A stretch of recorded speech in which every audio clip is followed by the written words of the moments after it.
Okay,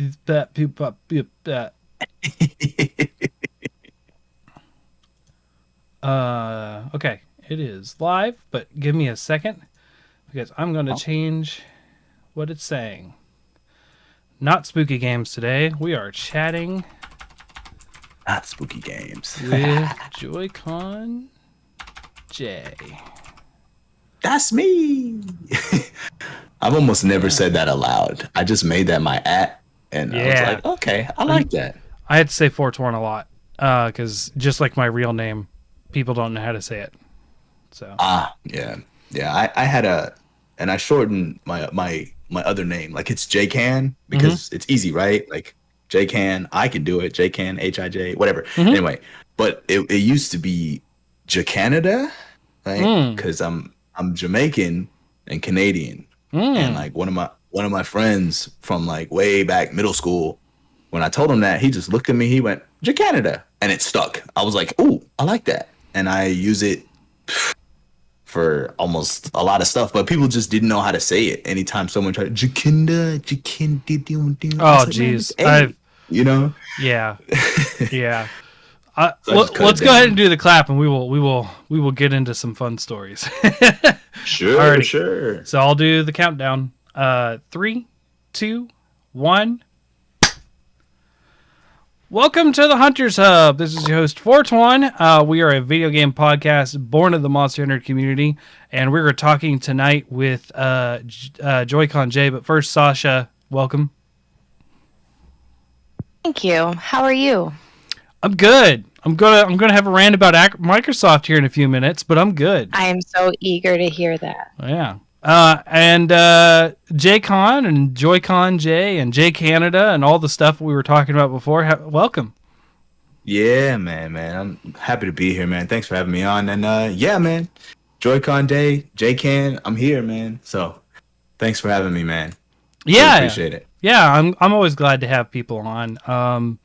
We're gonna talk a lot of things tonight. But we're gonna talk about we're all parents who game and have potentially kids who could game or do game in some cases. So that's going to be some fun stuff. And without further ado, I will directly get into a parent rant that I have concerning Microsoft and Minecraft. So, being the person I am, I have a Nintendo account with 2 child accounts. Both of my daughters play Minecraft. I have spent a lot of money, not a ton, but a lot, on Minecraft coins for mods because they watch all the AFMALs and other YouTubers that have mods and they want mods too. Mm-hmm. So they get to play mods in Minecraft. Unfortunately, on Nintendo, it costs money. That's how you have to do it. You use little Minecraft coins. There is a brand new Disney one that came out recently. It is literally you go to Disney World. It is Disney World recreated in Minecraft with the lines, like the fences to like Space Mountain and everything. You get to ride Space Mountain, but it has the lines too. Now there isn't people in the lines necessarily, but you do have to walk through like the turnstiles and the avenues and stuff still. Like, Oh, that's dope. so it's kind of a cool experience. Of course, my girls have never been there, so they don't know. Like, they're just like, how do I get here? So I had to lead them and stuff. But anyways, it was a pain to get this downloaded because they have so many mods. And, apparently there's like a maximum file size. So, like, you have to start deleting worlds in order to fit some things. I didn't know this until today because it wouldn't let them download it. So I was like, you know what? Let's delete their save data. Let's delete my daughter's save data so that I could delete all those. Oh. Only to find out that literally the Minecraft dollars and all the mods you buy are tied to your save data and not your Nintendo account. Oh, that's awful. I literally just deleted over $100 with That's I think you should contact someone at support. yeah. You gotta reach out. I did. The runaround I got was that you were warned multiple times for not linking a Microsoft account. And Oh, that's wild. I was like, yeah, I know, because I don't want my kids to also have a Microsoft account. It's enough for them to have a Nintendo account. I don't need them having 2 accounts to play one game. Like, Oh. so, it's partially I my... recommend. No, I'm still going to go after it. I'm still going to go try to get this back, but... Okay, but here's how you should do it. Because Yeah. I've gotten Microsoft to refund me for something that they said is non-refundable. Ooh, Okay. Okay. All right. This might be But- helpful. Okay. Yes, but I gotta be honest. It made me sick to my stomach because I had to be a real Hufflepuff about it, and I don't like doing this. Mm. So Okay. So what happened was I ordered one of their game controllers, like customized game controller, put like a stupid little Oh, yeah, model yeah. on the bottom of it. Yeah. So I wanted one of those. I had recently moved. and I had updated all of my account information on my Microsoft account. But for some reason, it like saved 2 of my addresses. So it had like my new street address, but it had my old city state, Okay. which What? doesn't exist, right? Yeah. Address doesn't exist. So I didn't realize it was doing this. It had been like charging my account for my subscriptions, no problems.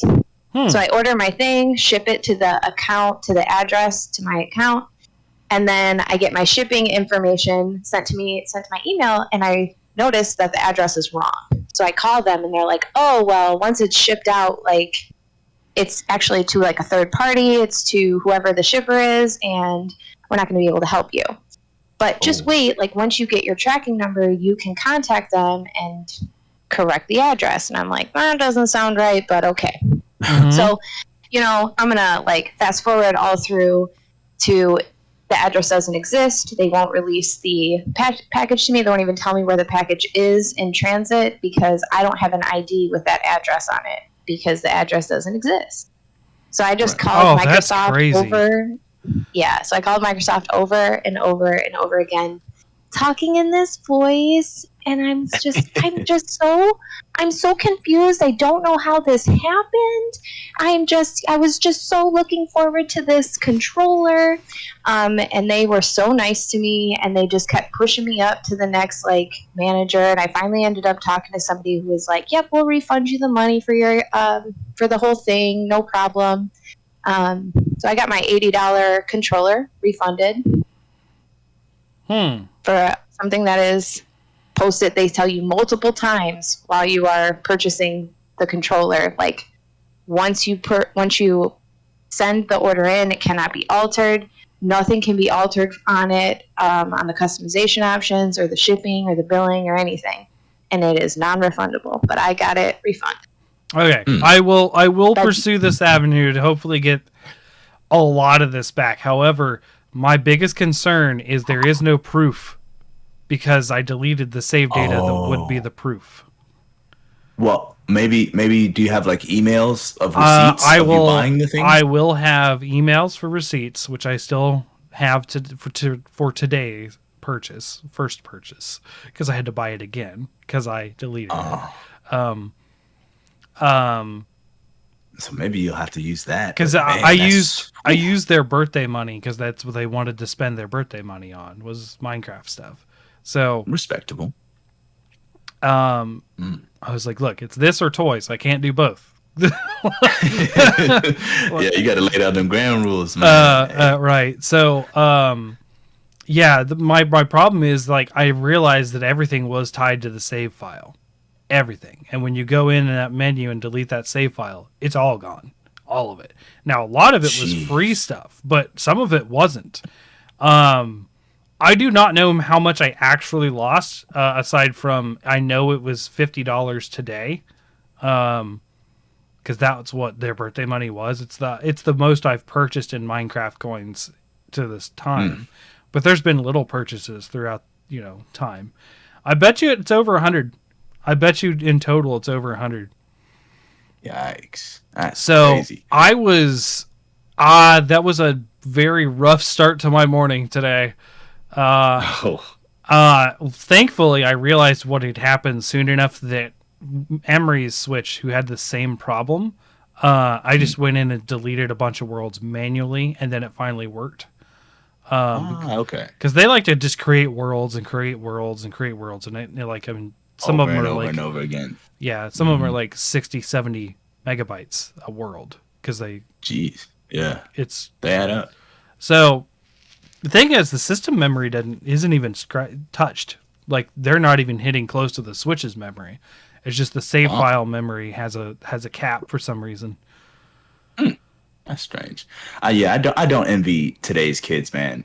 Some like gaming for kids is very difficult because like everything has a login, everything has a create an account, everything has a these days. You know what I'm saying? Like back in the Gap, bro, you had a 64, you jam the cartridge in, you push the power thing on, you're going.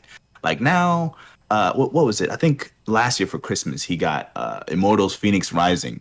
And Ubisoft was like, ooh, sign into our thing, go get a pad. And I was like, bro, like just let my man play the game. Like what do you need all this for? You know, like and he's like he likes Overwatch and stuff and that. You got to set that up and then send that to my email and then send. Man, I do not envy the kids of today. Like, I mean, I like the Switch because like it still has cartridges. Oh yeah, you drop the card in, you play it, it's good.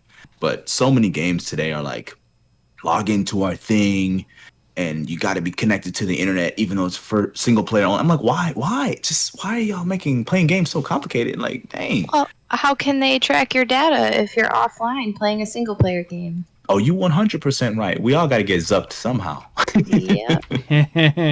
Yeah. But there are some advantages to it. So, like, BioWare's been doing this for a long time, where even playing Dragon Age, it's a single player game. Mass Effect, single player games. I've been able to recover my character because it was linked to my BioWare account and my Xbox account. Oh, yeah, that's true. That's true. Yeah, I could see that. Yeah, I mean, there's, pros and cons, but sometimes, hey, man, here, go play this game. It's great. And then because his is like the child Switch, right? Like I got the family Nintendo Online account. And like it'll give him the runaround, like, ooh, go ask your dad, and then go type in this login thing, and we gotta jump through a flaming hoop backwards and do a 360 and land on two toes just so he can play the game. And I'm like, oh, okay, yeah, there, finally, like, they won't let you save credit card information on his accounts either. I do like that. I mean, I like that, yes, but it is kind of tiresome when both girls want the same game. So I'm like, all right. Type in the number here, all right, expiration date. Like, I'm just like 10 minutes of typing numbers in. Like, okay. I know all that. Right, now you're done. Okay, Emery, hand me your Switch. All right, now I'm going to start on this. Yeah. Yeah, and like, you think you memorize your card number and you type it in wrong. You're like, God, the number's wrong. Go get my wallet. It's over there. Like, yeah, but he likes to beg for the Fortnite battle passes and stuff, and I'm like, kid, you're being exploited. Wait, whatever. He's talking about like I'm gonna walk the neighbor's dog and get $2, and then next week I'll be able to get $2 more, and then battle pass again. I was like, hey man, look, like relax on the battle pass action, but that's an effective reinforcement schedule, I would say. Man. It's. He got a whole scheme, like he trying to participate in the capitalism so he can get his battle pass action. But they did put in Naruto, and I was like, all right, fine. I like Naruto. You can get your Sasuke action. Cool. Just Chidori somebody and get the victory royale. Okay, cool. But I bought the battle pass for Halo because it was like $10. I was like, why not, right? Yeah. If you're gonna play it enough. Sure. The thing is, I realized I'm probably not after I did that. I was having fun. It's not that it's bad at all. I actually quite enjoy it. I just don't want to play it by myself. So there are people who I know who do play, but it's like the schedules never meet up because when I'm free, it's usually during the work day because of my work schedule. So like, it's just a little different. Like most of the time, you know, I don't get like a full 40-hour week a lot of the time. So a lot of times I'm done by noon or so. Oh, that's And nice. Okay. and so I'll be home gaming at like 2 o'clock, and I'm just like, yeah, no one's on because everyone's working. So, but Dang. And those were the days before being a parent. I'd like figure out how to cram all my work in, and like, because I've always done a 40 or a 50-hour work week, but I had the flexibility to do like a 10 or 12-hour day, and then have days where I could leave or not even come in at all. oh yeah, But if that happens, that just means I'm watching Disney and coloring all That's day. nice. Yeah, my work schedule is all over the place because I work in a gym. I'm a personal trainer, so like I don't get paid like for the hours, if that makes sense. Like I get paid per session. So if nobody schedules a session, I don't work. yeah, Which is why the switch is awesome for me because like I'll have a 4 to 4:30, and then my next person comes in at 5. Like, what do I do in the 30 minutes? It's not like long enough to go home. It's like too short. I just sit in the break room, play my Switch until the 30 minutes is gone, and then I go back to playing. So that's why I have so many hours on like Switch games because it fits in my busy adult life, you know? Yeah. So there's that. And then I'm pretty active like at night. Like night is a pretty good time for me, but being an adult and like trying to meet up and game with friends is entirely too difficult because we all got too much stuff going on. It's near impossible. Hell, me and him can barely play together, and we live in the same house. Like, yeah. I mean, that's fair. So hard because of, you know, it's not like every day I'm done at noon, right? There's days where we've had 16-hour days. Like we're just slammed. We're stuck in a factory for, you know, that long. That's thankfully that's rare. There was a period of 8 weeks, I think it was supposed to be 6, ended up being 8 weeks, where I was up at 3:30, and we left by 4 to. We were there for so from 5 to 9 a.m. We were at this factory covering for someone because they were out in surgery, and so we would sit in this office, and our day started at literally 3:30 in the morning, and you're just sitting there waiting to work, and you can't do anything. You can't have any electronics in there, right? So like I can't have my phone, I can't have my Switch. So you're just like trying to find ways to stay awake, sitting in this office, and then like when something went down, we were like, yes, something to keep me awake. That's awful. But we were home by like 10. No, not 10. Probably about 11 on those days. But I mean, we were up at 3:30, so I was going to bed by like 6 p.m. Like, yeah. Those, scheduling's rough. So that's the way my job goes. Sometimes it's really easy on the hour. Sometimes it's not. Sometimes it's really bad. So yeah.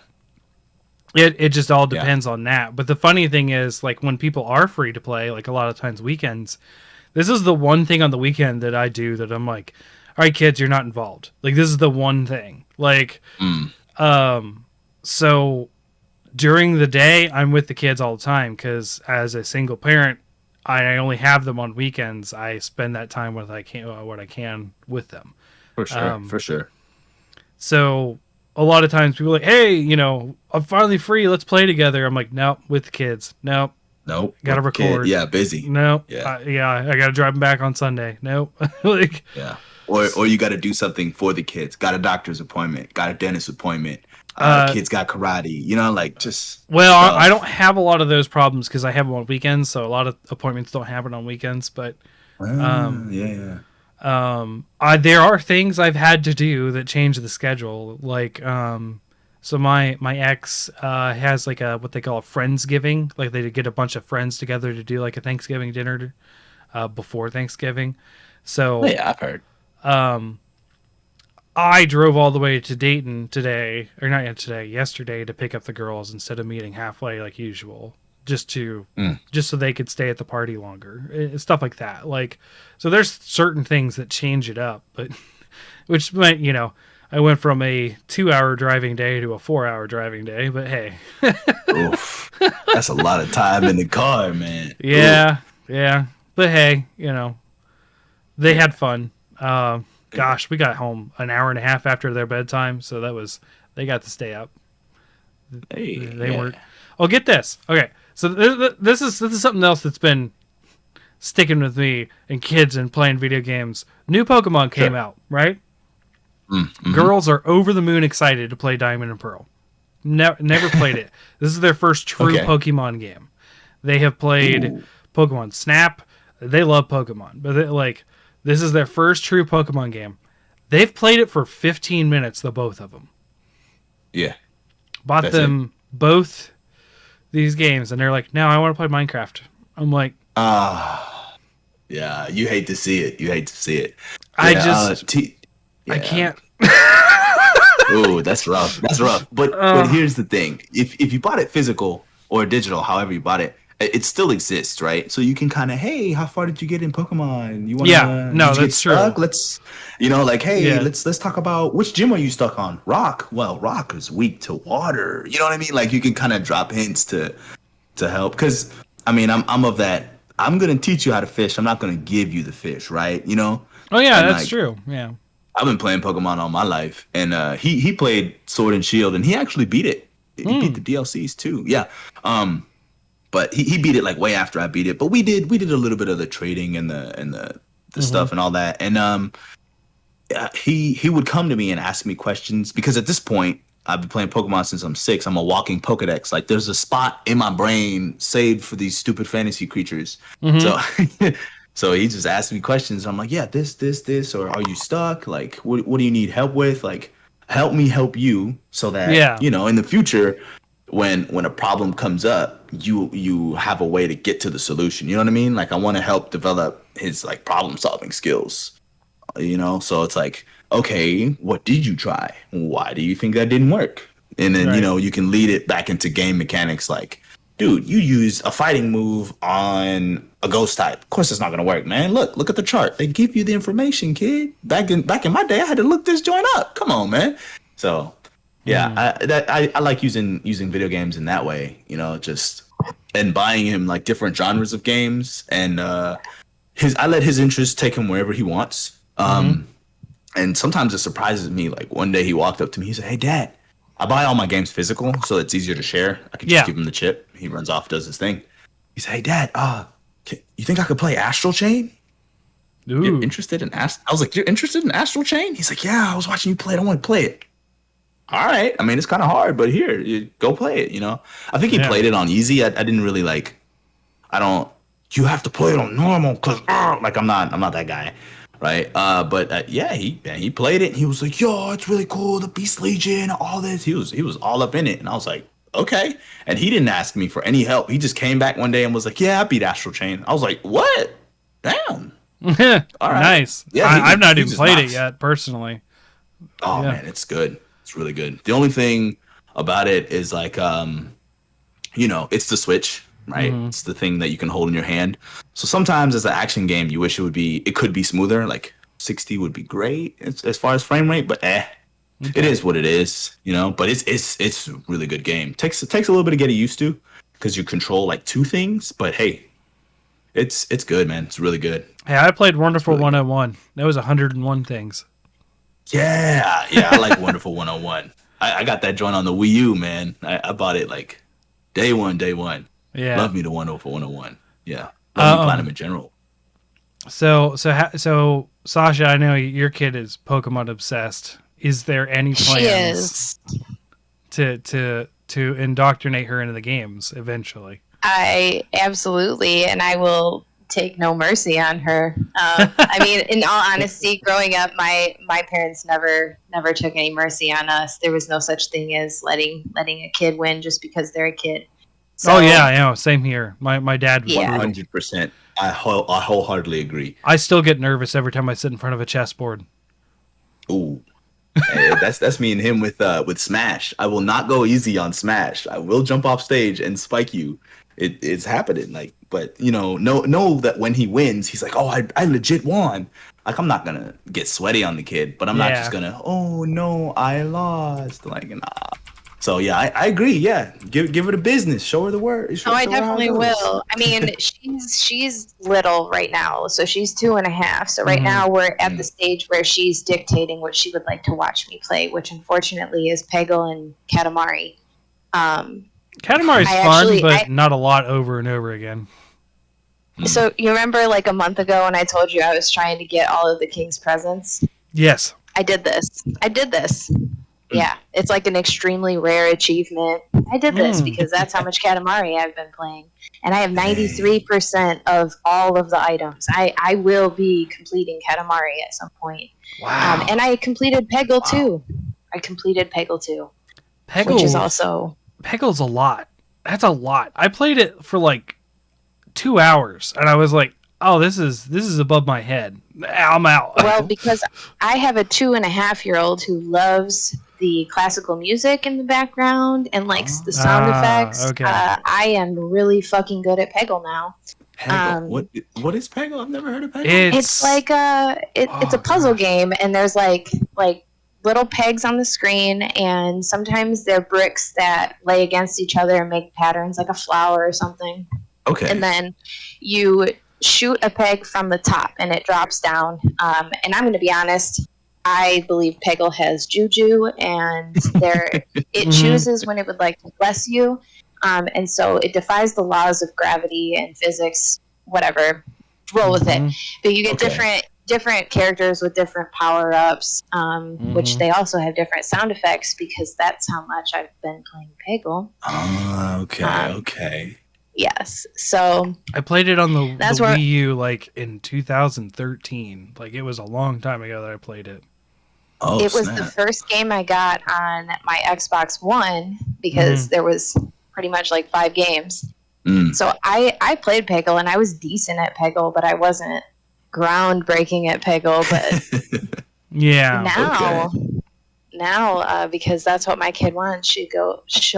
I don't go into a TV app. She's like, "You play Peggle?" I'm like, "Oh, okay, please. All right, fine." I'm like, "Mommy buried Peggle in the backyard. We're done with Peggle." Peggle does not exist, man. That reminds me. Let's see how. I almost told them about. Now. I almost told them about Minecraft today. I was like, "Nope, we're done with Minecraft. Done. Out." I almost said that to them.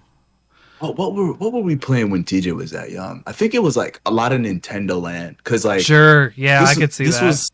This was when like me and my girl were, and he's from her previous relationship. That's my son. It doesn't matter, you know what I mean? Oh yeah, no, but I understand. So met him up, and I think I had a Wii U like prior, you know what I mean? Because I love Nintendo. My first console was a Super Nintendo. My uncle gave it to me. Blah blah blah blah blah. Yeah.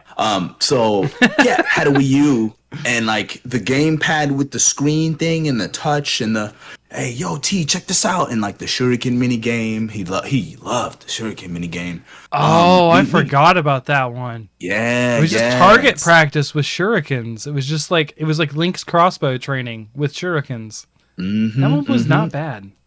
Not bad at all. Yeah, like Nintendo Land is dope. I love all the stuff that they put in there. It's like, hey, this concept is dope. So Sasha, you ever played one of those like games where you like tilt the ball into the hole? There's a whole Donkey Kong crash course of this thing. It's like, oh, I forgot. Yeah, there's the little Donkey Kong cart, and if you go too fast, he breaks. So like it was all just like get him to the end of the course. Now it's only 2 stages. Like it's only like you go through a hole at the end, and you're like, I made it, and then it flips over, and I realize there's a backside, and you're like, oh no, it's even tougher. But then it's like there were so many cool games for the little, because it showed off the Wii U's functionality. That's all Nintendo Land was. Yeah, because it looks like a Switch, except like bigger and dumber and made by Fisher Price, and like the Joy-Cons don't slide off. But it has like the gyro and the touchscreen and all that. I think it was like dang near indestructible though. That 1,000,000%. Yeah. Yeah. Yep. So that's what T was playing like as a kid. And then like of course back then I had Monster Hunter 3U, which I'm gonna get to playing again. I'm gonna put some of that stuff on my channel. Ace is really wanting to play that lately. Him and I started playing that again. So yeah. I don't know. It's these things, they come and go. But like he liked to load just up right the here. save file. Here it is. Yeah. Mine's under the desk right now. It's charging because I want to play it later. But he liked to load up the save files or whatever, and just like put different clothes on the hunter and walk around. He was like afraid of the monsters. Like the monsters would pull up, and he's like, nah, get me out of here, please. But he just like swapping around the armor and playing quote unquote dress up, like, and looking at the cool stuff. So back then, but my sister-in-law, she's 10 years younger than my husband, so there's quite a gap. And when I met my husband, we were in high school, so she's a child. And right. when Oblivion came out, we were like obsessed with it. And she's like, "Oh, I want to play Bolivia." And she would beat the arena, buy outfits, buy a horse, and then restart the game. That's all she wanted to do. That's it. Oh wow. Yeah, kids are super like young kids, super simple. Like they just want the feedback of I move the stick, the dude moves. This is great. Like blows their mind. Yeah, so. I sometimes bust the girls' chops when they want help because they want to play Mario, right? They wanted to play like Super Mario 3 or something, and I was like, they were like, "Daddy, I can't beat it," and they're like level 1 and the Goomba kills them, and I'm like, "You got to jump." Well. Okay, and obviously it didn't time it well. I'm sure they'll do better now, but gosh, what was it? I was 4 the first time I beat a video game, right? And Cece was 5 when she was giving me like, "It's too hard, Dad." I was like, "Kid, I beat this when I was a year younger than you. Like, figure it out." Yeah. I felt that way when I got him Let's Go Pikachu. No, Eevee or Pikachu? Yeah. I got him Let's Go, and that was a couple years ago. And he was like, "Yeah, it's kind of hard." I was like, "No, it's not. I played this joint on a Game Boy Pocket with no backlight, and they didn't tell me what moves did what. I beat this when I was young like you. I know you could do this. It's not too hard. Stop it. You're lying. Like, so, I know you got it." I recently had like a flashback. I'm talking like a couple of days ago of some of what my original like Pokemon Red team was. I had forgot. It was like long ago. Like think back your first Pokemon team. Like what was there? You didn't know anything, right? Oh. So there was a Blastoise. I'm going to tell you that. I had a Charizard. Yes, Team Squirtle. Even though I am much more of a Bulbasaur fan. Like I like Bulbasaur and Venusaur way more than any of the starters, but I just didn't know you could back out of picking one. I just picked one, and it was Charmander. So I had a Charizard, and I know I had a Haunter, and that's what got me back to thinking about it. As I saw Haunter, like I was like, "Oh no, I ran Haunter," and I would use Dream Eater. Like Dream Eater was like my main damaging spell. Oh, okay. I just remember that. I was just like, holy cow. Nah, I have like, it comes in patches for me because I was born in 93, right? So Pokemon dropped, what, 98, 90, 97? Yeah, 98 because I was 10. So, yeah, I was stupid young, 5, 6, whatever. But, like, I have patchy memories of, like, the old game. I know I picked Blastoise first, or Squirtle first. I can respect that. All 3 of the original starters are pretty good. Oh yeah, and but I also like what I remember even more than the Game Boy was I know mine was green. I had a 64 and I had the Nintendo 64. I had the expansion, like you plug it into the back and then you slide the Game Boy cartridge in the back. Yes. And then you load up your team onto the Pokemon Stadium and you fight on the TV. Mm-hmm. Ooh, that joint went crazy. I remember I had like a Mewtwo with like Psychic, Fire Blast, Thunder, and Blizzard. Like I just wanted to kill everything. I don't care about boosting nothing. I'm trying to cover as much weaknesses as possible and just spamming attacks. Like yeah, and then of course the mini games. I was watching somebody stream. I think it was Nairo. I was watching somebody stream, and he was playing the Pokemon Stadium mini games on the stream, and I was like, "Yo, the Magikarp jump." Sushi. Oh my god! Lickitung Sushi is what I remember. What is the noise? And the guy in the back, "Oh, big jaw!" I was like, bro, it was. I was immediately a kid again. I was like, yo, these games are. It was crazy, and T was watching it with me. He was looking at it like, this what y'all did? I said, yeah, man, this was heat. Watch out, man. This don't disrespect this. Yeah. You better calm down. Oh man, we had to ban Mario Party with the kids. They got too upset. Too Ooh. upset. I'm an adult, and I also get really upset playing Mario Party. So I mean, it's cheap as hell. Like, it is cheap. It's like, hey, you guys are tied. Oh wait, you win because you landed on more red spaces. It's like, why? Why was this the very one today? We don't even play the actual like boards anymore. We just play as many mini games as possible to reduce the salt, because when he was younger, it was a lot of salt going on. You know, my man was a little sodium action, but he was super afraid, because I think I bought the not the latest one, not the one that just came out, the one before that, still on Switch. Yeah. He was afraid of the Don't Wake Wiggler game. Like, if it came up, he was out of the room. He was gone. He's not doing it. He's not playing the game. Because, like, Wiggler, he turns red and gets angry, and you got to pet him. He hated it. Hated the shit. And then he, quote unquote, lost the game, right? Like, I buy everything physical. And we were kind of hot about it for a while. But turns out the game was in the pocket of my leather jacket, which was sitting in the closet. I live in Texas, live in Houston, so it doesn't get cold. Right? Like, you wear the jacket once, and it's like, I didn't sweat or anything. I'm gonna just put this back on the hanger and put it on the thing. So we didn't wash it, and it's a leather jacket. It's a pretty nice jacket. Yeah. And I don't know, like a year or two later, maybe, I was like, man, it's kind of chilly out. Let me get this jacket on. What the heck is this in my pocket? Super Mario Party. What the hell? Super Mario Party. Man. And I was like, yo, T, I found it. You didn't lose it. You gave it to me, and I put it in my pocket, and we forgot. That's what happened. So the girls got the maddest at me for winning the steak cube flip game. Oh. Because I'm a terrible cook, and I wasn't allowed to win because I'm not good at cooking. So that's how that one went. They got mad at me. It's like, you don't know how to cook. I was like, you're right, but I understand how this works. Yeah. That's funny. Oh man, that's good. That's good.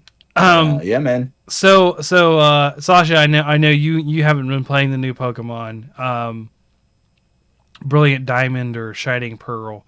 I only barely just started, but I want to tell you guys about my experience. Now, both of you are aware of what Nuzlocke is, right? Yeah. If it dies, it's dead forever. Yeah. You can only catch one Pokemon per route or something like that. Yeah. But essentially, it's supposed to be something to make the game more challenging, right? Yeah. So, Sasha, you haven't been around as much, but you have heard me talk about Bug Trainer Cham, right? So, I decided I'm going to go full Bug Trainer this playthrough. And so we did what my brother calls the dark deal, where I make a couple saves and trade him the starters, so he has all 3 starters. So on the second save, which is my first save is a dummy, I just trade him the one of the starters he needs. The second save, I trade him my starter, and he trades me back a bug. And that is what I consider my starter, is that bug. And I am not as familiar with this generation of Pokemon. I am a dirty Gen 1er. I have always been a dirty Gen 1er. And I do not remember a lot of the ones. I have played every Pokemon since, but I'm not really as attached. So much Diamond and Pearl.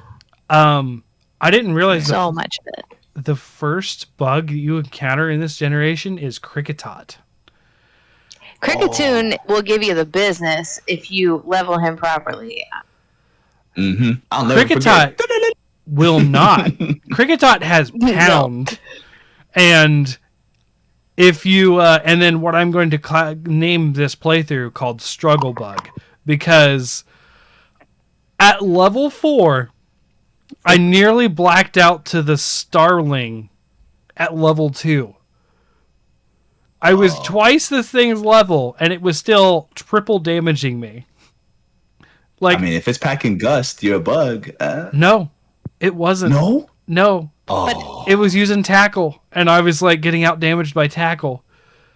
Pound is just a terrible move. And if you use Struggle Bug, it's not good against flying types. So I was just like, Route 1, first trainer. I had to use 2 potions to not black out. Route 1 second trainer had 2 Bidoofs, which I actually did really well against because they're not resistant to bug. But it took me 2 hours to hit level 10. I have 2 hours of game time, and I've stopped at level 10. So that is my Pokemon journey so far, and I haven't played again. I've been playing more Metroid, trying to finish that. Oh, yeah, you got into Metroid, right? Because I remember in the previous cast you talked about. Oh, I will be right back. I forgot. I was going to show you guys this. I got the special edition. I'll be right back. Ooh, so that's hot. I'm That's show hot. it off. Yeah, go get that. Go get that. Man, I haven't got the Brilliant Diamond Shining Pearl. I don't know. It's just not enough new smell in the remake. You know what I'm saying? Like it's too. This is just Gen 4, and I was like, I might get it for T like on a sale sometime, but I don't even have a Switch. I know, it's scandalous, right? hey, no, it's all good. You'll join. Maybe you'll be the 100 millionth Switch sold. You know what I'm saying? You'll join the 100 milli club. You know, Well, if it comes with a special accolade, maybe that'll be the incentive to do it. Hey. I can probably send you one. I have an extra one that works now. I got it to work. Oh. Certainly would not turn it down. We'll talk about that later. Okay. So this massive Ooh, that's shiny shiny. thing. Oh, that's so shiny. So here's the thing my local game store likes to do to me because they know me so well. They're like, hey, Yeah. Cham, you like video games, right?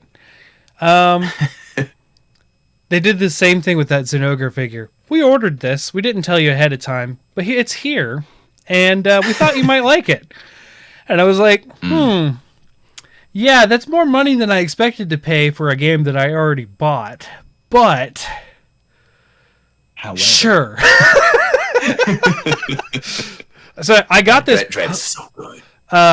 This game is now like it's huge. Like I am holding like if Yeah. for listeners Oh, yes. who can't see this is larger than my head with beard attached. So And headphones. Yeah. yeah. Like, that joint large. It is amazing. It's got the game, of course, but a steelbook case, an art book, and art cards. I have not broken the seal on this yet. I will. I'm not that much of a collector that I'm like I must keep it sealed or whatever to keep its value. But yeah, I started this game. Now I'm not going to talk about it a lot because Sasha's not as involved with this game yet, and I do have a whole show that's going to be dedicated to this game coming up this year, I think. A whole episode. And I don't know if we lost Sasha. Or at least her video's not moving. Oh no. Anyways, so Bickering Bucks, our other show, our what I like to call a video game book club, is covering No More Heroes 3, and that episode is now a month and a half late because of scheduling issues. So we started on Dread, which is our next game, which we had hoped to get out by October 30th. We are now midway through November and had not recorded No More Heroes. So, Jeez. Life gets in the way, man. but I had finally started Metroid and I started playing it. I was like, okay, I got to get the collector's edition because this game is that good. It's a little bit of spoilers for listeners when we talk about Dread. But yeah, I don't want to get into it too much because I have another show that's going to be like a full-on spoiler review. Sure, yeah. No, But I will say it's- I am either tonight or tomorrow night will be finishing Dread at 100%.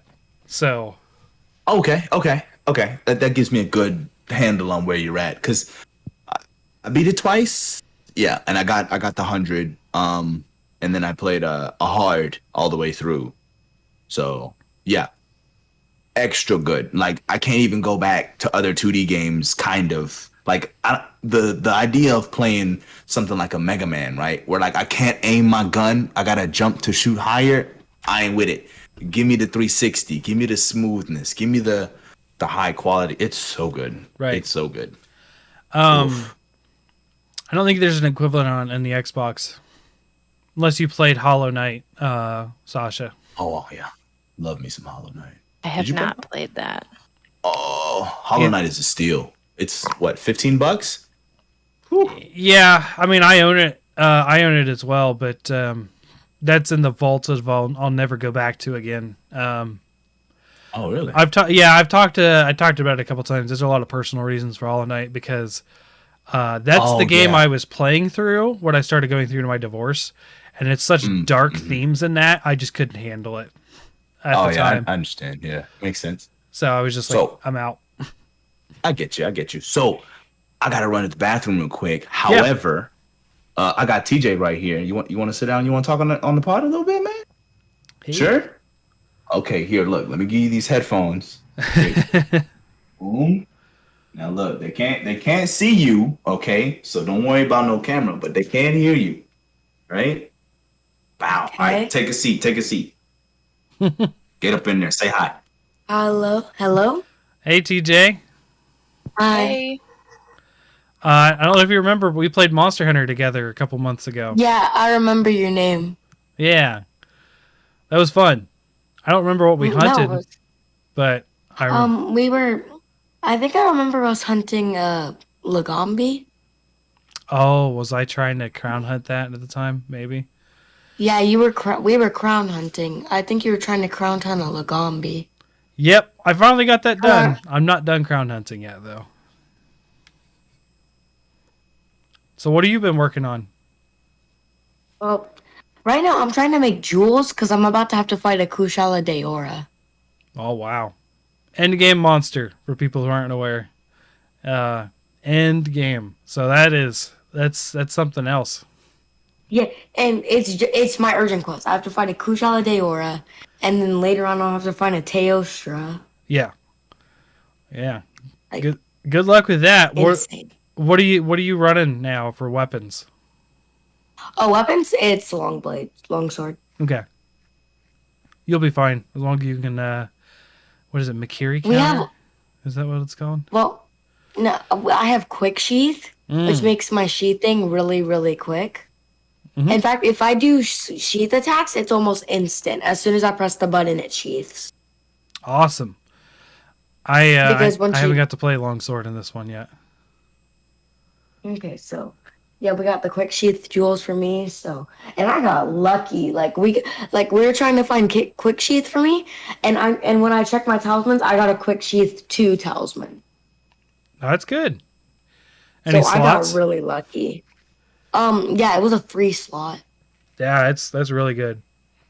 To describe Sasha, he hit it like a under 10% chance to get that. So it was weird. We just got lucky. Gear. Yeah, it is RNG for sure on that mechanic, but yeah, it's good to get that. It was insane. So, Sasha, do you have any questions for him? I know it was Monster Hunter stuff. You're not into Monster Hunter. I don't know. Are you playing the new Pokemon game that came out? Or are you going to? Well, I might. I don't know. Okay. You want to though. I want to. I do want to. Okay. I don't know. Maybe when it's on sale. I mean, Arceus most definitely when it drops. I'll probably get you your own copy of Arceus. I do want to play Arceus. Yeah, but we'll see. We'll see. Yeah. Awesome. We will see. But yeah. So what y'all talk about, man? We were just talking about Monster Hunter. Like, what weapons am I using? What am I gonna fight next? Oh, okay. I told them about the quick sheath tools. Yeah. How we got lucky with that talisman. You did get lucky. Yes. Keep dumping the stuff into the pot to get the more talismans. And yeah, we're gonna play a lot tomorrow actually, because I don't really have that much to do. All right. Sound good? How you feeling? You all right? Yeah. Okay. What you doing upstairs?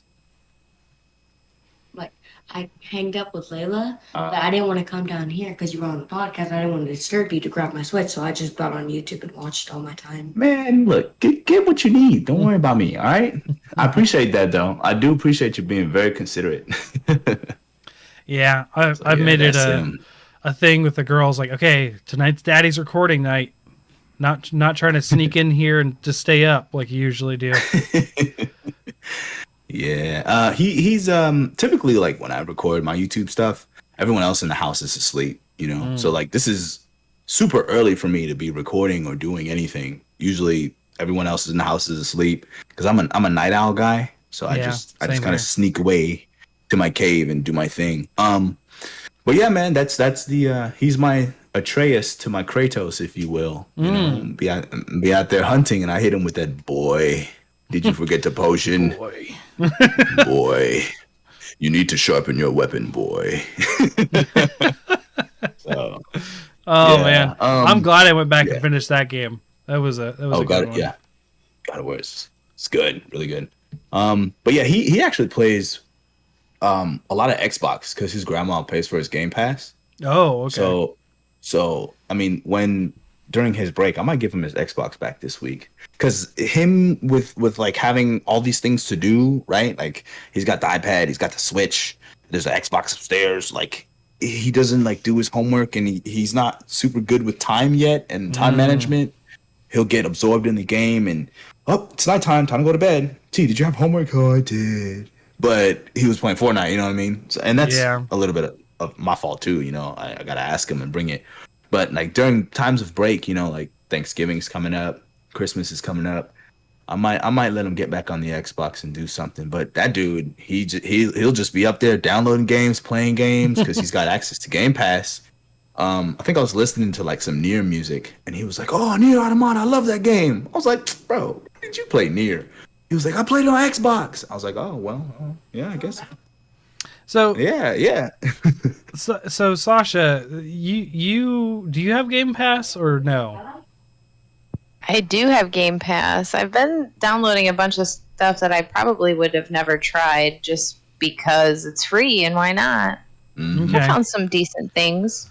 That is the one thing that is very tantalizing about Xbox is the Game Pass, because that is a value deal as long as you for sure.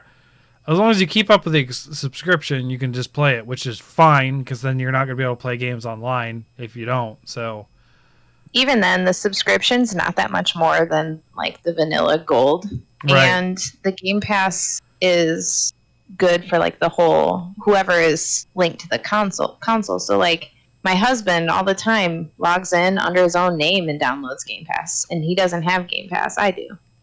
Huh. Okay. Wow. Huh. That's interesting.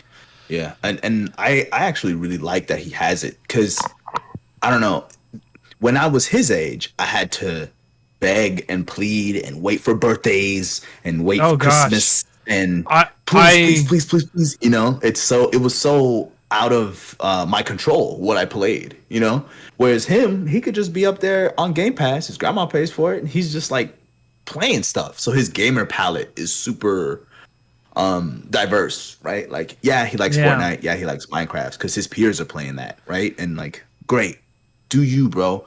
Spend time with your peers. You need that will help you develop.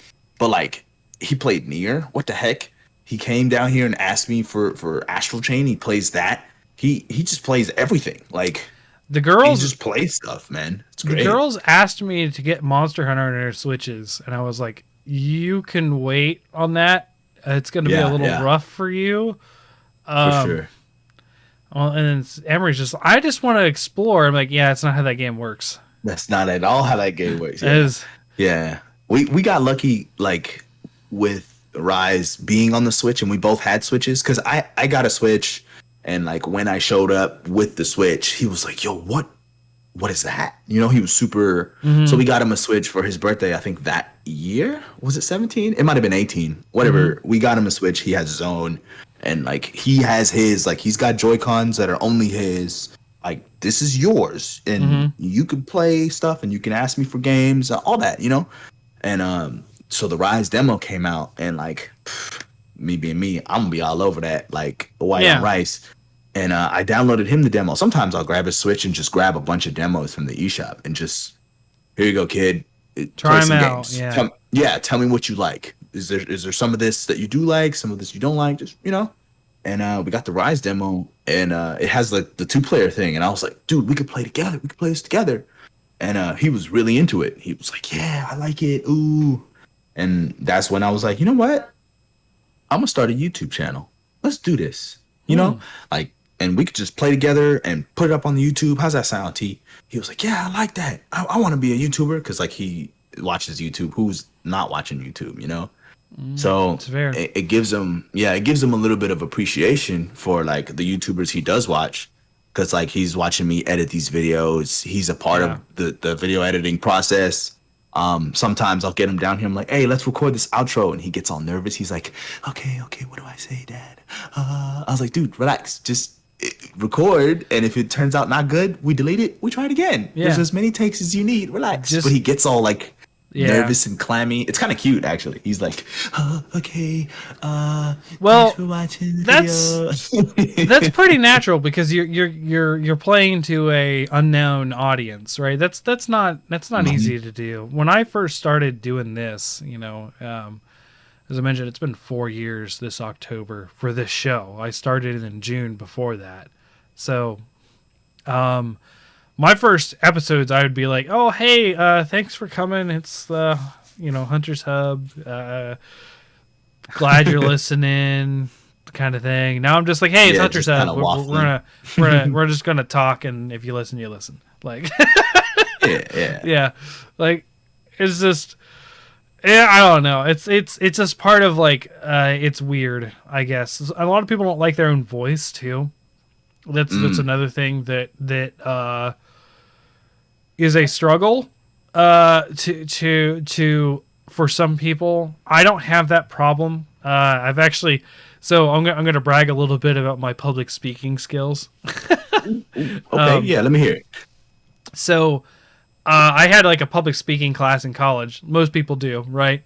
And there was a speech which we had to do like it's not unusual. You have to do a paper, and then you have to do a speech about the paper. But the teacher was specifically like, do not just read what's on your paper. Make it the baseline for your speech.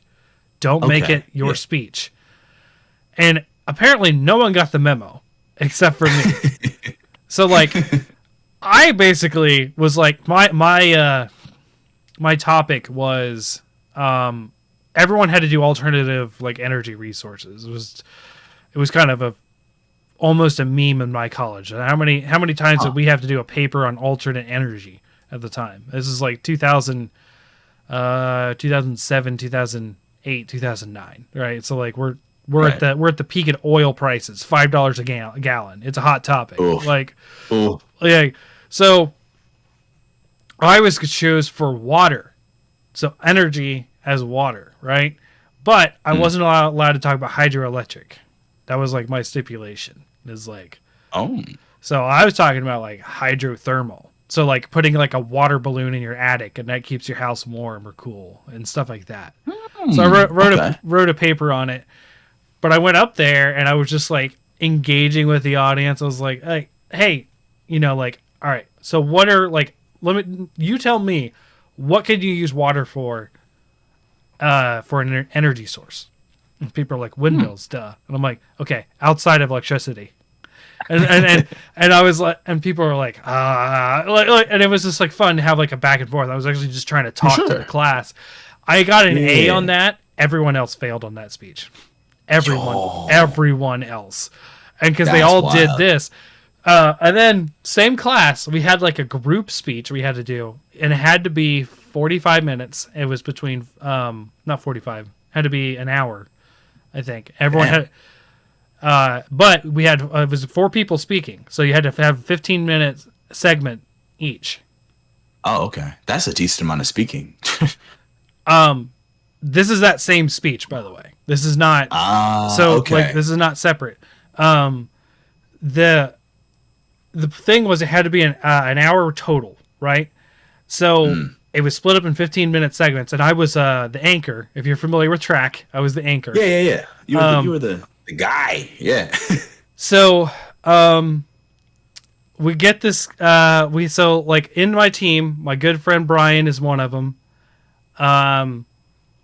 He's number 2, so he's the follow up. We have our lead, which is this guy Jordan, was part of our friend group, and we had this like rando that was number 3, right? And Jordan, nervous guy, doesn't like public speaking, finishes his segment in like 7 minutes. Oh man. And I'm like, it's cool. I can handle an extra 7 minutes. You just stick with what you got, Brian. We'll be good. Yeah. Brian gets up. He does 13. I'm like, Okay. All right. You know what? Not bad. Not bad. Rando gets up. His poor kid. He was like, he gets up. He stammers 3 words. Looks up at the board, looks at the class, and keep in mind, this is like late college, so like, this guy's at least in his early 20s. Runs. Literally just books it. Runs out of the classroom. He took up 30 seconds. So my 15-minute segment. Like 40 minutes. So yeah, my 15-minute segment became 40, and I nailed it to the T. I ended like seconds after the hour mark. Ooh. So okay. I was just like, yes. And then everyone had to redo their speeches except for me because I was the only one that got dope. there. So yeah, I don't like me starting a podcast. It was kind of like, hey, I do this. I'm kind of good at this stuff anyways. Like I can do this. Unfortunately, that has also caused a weird part in my life where I am now the family orator. So at funerals, I've been the one to speak at everyone's funeral since. Oh man, it's been very weird. A blessing and a curse. Yeah, I feel that too. I don't ever have to read it, but I always have to write it. Like, oh, awesome! Thanks that you guys are going to help me with this. Yeah. Right. Oh, it started. There was like a sort of like an open mic thing with my great grandmother who passed away in 2017. Okay. And people were like, "Oh, that was so beautiful. I'd love for you to say something, at." And then my grandfather passed away like 3 or 4 months later, and then that's where like the floodgates for this opened up. I've had 3 or 4 family members say like, "You're going to speak when I die." Oh, wow! And I'm like, this is a super awkward conversation right now. I don't want to talk about this. But yes, right. I will. Well, yeah, I don't mind public speaking and people. I mean, my girlfriend, she always says your superpower is people. And being a trainer, yeah, right. So like in the gym, I can address the gym, the room, I teach like fitness classes too. So it's many people. I'm the leader. I could do that. That ain't no problem. People don't bother me. Like growing up, I sang a lot of choir, so like I know what my voice sounds like. Like I'm familiar with the voice in your head sounds different because the vibration goes through your skull and not through the air. So when I hear it back, I'm not taking it back. I was like, I know I'm gonna sound different because it's capturing it in a different way, Yeah, you sound higher pitched than you always sound higher pitched than what you think you do. Yeah, for sure. And like I don't know, I just don't mind people and. I talk to a lot of strangers like on accident, like I'm not I'm not the tallest guy in the room, but like I'm in the grocery store. Can you get that off the shelf for me? Yeah, whatever, it's cool. Yeah, I got it, And just I'm good at small talk and the whole like how's it going? Yeah. If anybody asks me that, I'm going to answer it honestly. Like I'm pretty good, man. I appreciate you asking. How about yourself? Like even that, like having those tiny interactions over and over and over again with people you don't know or strangers or it just makes the whole like public thing easier. And then of course I'm the guy at the gym, right? Like, and I'm goofy and stupid at the gym. Like it's part of it. I want fitness to be fun. Not everybody likes fitness like I do. But if you can come in and have a good time. Me at 275 does not like fitness. No. But if you can come in, work out with me and like be like, yo, this was actually like kind of fun. I want to come again. You know what I mean? Like I want to come through and get better at this. Even though I hate fitness, it's fun coming here with you. You know what I mean? Like I don't know. I like being able to be that guy, and because of that, and how long I've been doing it, I can't go anywhere without somebody saying, "Oh, yo, Jay, what's up, man? You're here. You're not like wearing your gym uniform, blah blah blah blah blah." You know. Mhm. So I see people out in public all the time that are familiar with. You're the guy at the gym. Yes, that's me. That's Yeah, I'm the I'm yeah. the guy doing the pull-ups.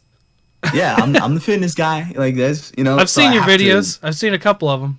Yeah. yeah, man. Yeah, so I have to be good at people. So like the Mhm. whole speaking thing just does not bother me at all. Like, but I have what is weird is like different social media platforms for me right now Sure. Yeah. are different audiences. Like Mm.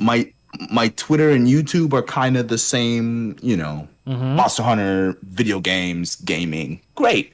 But like my Instagram is all fitness, Mm. and like I hardly ever talk about video games over there. You know what I mean? And then like what is it? My Facebook, which I don't really use as much, but that's like friends and family. That's like me from the past. I don't even like really mess with that. Like, so I got like these audiences cut up and segmented, so like different people know me from different things, and it's like, wait, you do this too? I was like, yeah, kinda. Mhm. So I don't know. I do my best, man. Do my best. Life's Yeah, hard. I was actually just talking about this last week. I now, because of me doing the art stuff, have split myself into 3 different audiences. So I've got the Twitter and this for Hunter's Hub, and Fortuan, my moniker that I use for Hunter's Hub, has a Reddit following for the monster ecologies I write. That's right. So, which has a bigger following than the podcast. Let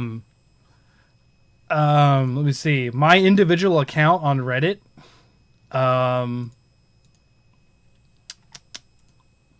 it grows every day, so I gotta check. 487 followers. Oh, So like, that's Do a you lot think, more man? than the podcast. And I've tried to cross over. It just doesn't work. People aren't interested Yeah. in the same stuff all the time. for sure. And then the art stuff, I'm starting to get followers on DeviantArt for the art stuff I've been doing, which okay. isn't primarily isn't Monster Hunter lately. I mean, I do a Monster Hunter Monday, but Oh, okay. it's all been mostly ecologies. I do a D&D Friday, a Monster Hunter Monday, and what I like to call a Wild Card Wednesday. Just whatever on Hey, Wednesday, but every okay. other day is ecology stuff. Like I've been doing dinosaurs, mostly. Dope. Okay. Dang, that's dope. Yeah, I can't draw. I'm jealous. I can do music. I but guarantee can't draw, you man. that I feel like I can't draw, and people are like, "You're amazing," and I'm like, "Okay, I get that I might be better in some aspects, but I still feel like I'm garbage at it." Bro, So anything I draw looks like an amoeba or a stick figure. Like that's about as deep as I could go, man. Like, bro, what did you do? I don't know, man. The pencil and the paper. It's not what I saw in my head. I can't. yeah, no, that's my problem. Is it doesn't look the way I wanted it to look. But I have a very fuck it attitude. Like I'm just like, all right, I'm Love done. that. I'm done. I did what I can with this. It looks like crap. Here you go. Like that's whatever. Sasha hasn't got to talk a whole lot lately, so Yeah. It's okay. I also can't draw. For the most part, I find myself talking all the time. I run an autism clinic, and I have 4 practicum students, and I do monthly evening group supervision through Zoom, where all we talk about is applied behavior analysis. So then when people find out that I do stuff like this, they're like, really? mhm.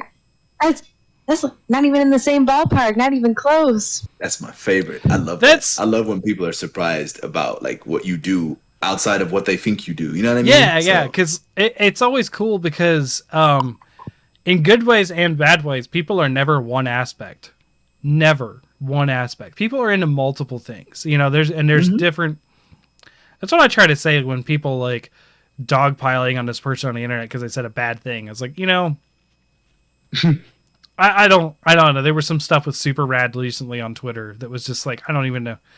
Like it was, and I was just like, you know what? No, he's just a dude who says stuff and he doesn't feel like dealing with people's crap. Leave him alone. Like he's not the most terrible person in the world because he blocked someone because he didn't agree with your opinion. Like leave him alone. Yeah.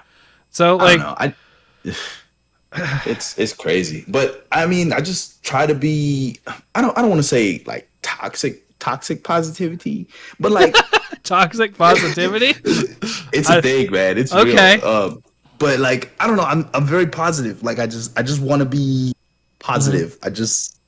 I'm not down with negativity. Like as a content creator, it's very, unless you're going for it in the negative space, like it's very, because you don't want to put people off of watching what you're doing or listening to what you're doing. Yeah.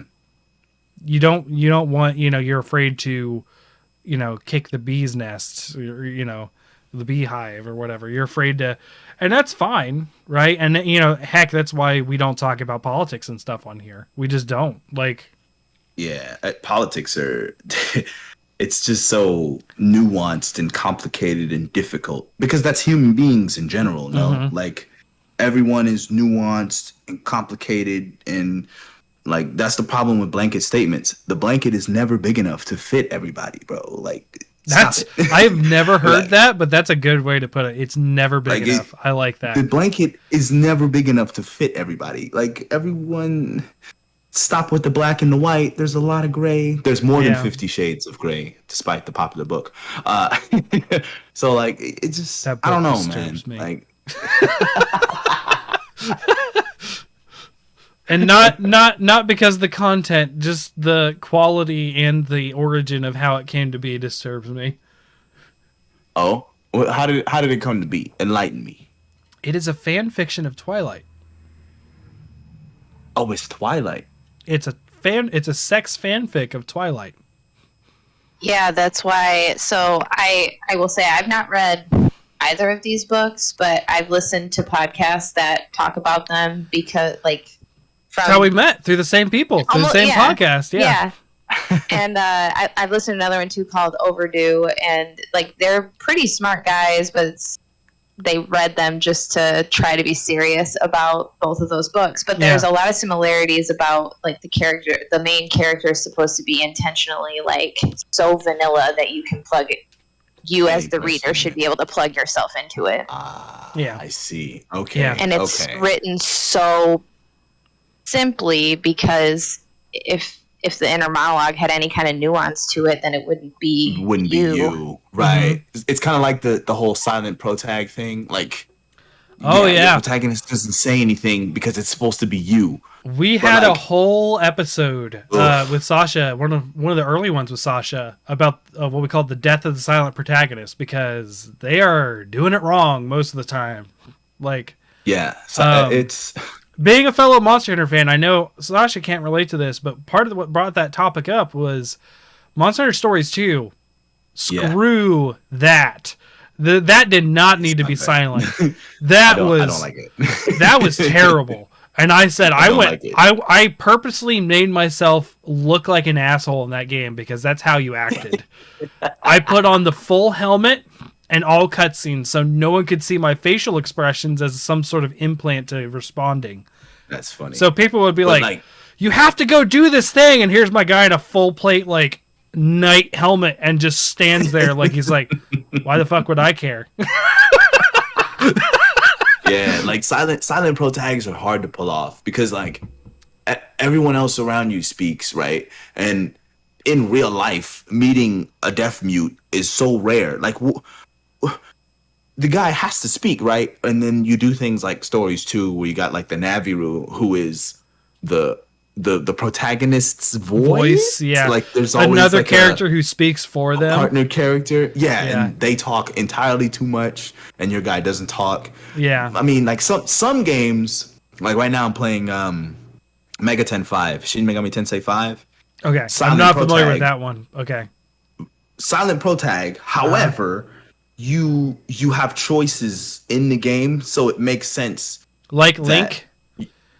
Yeah. Okay. Like you pick, and then, but unlike Link, where like Link, if you say yes or no, what do you mean no? Say yes. You know, like they kind of. I hate that in a game.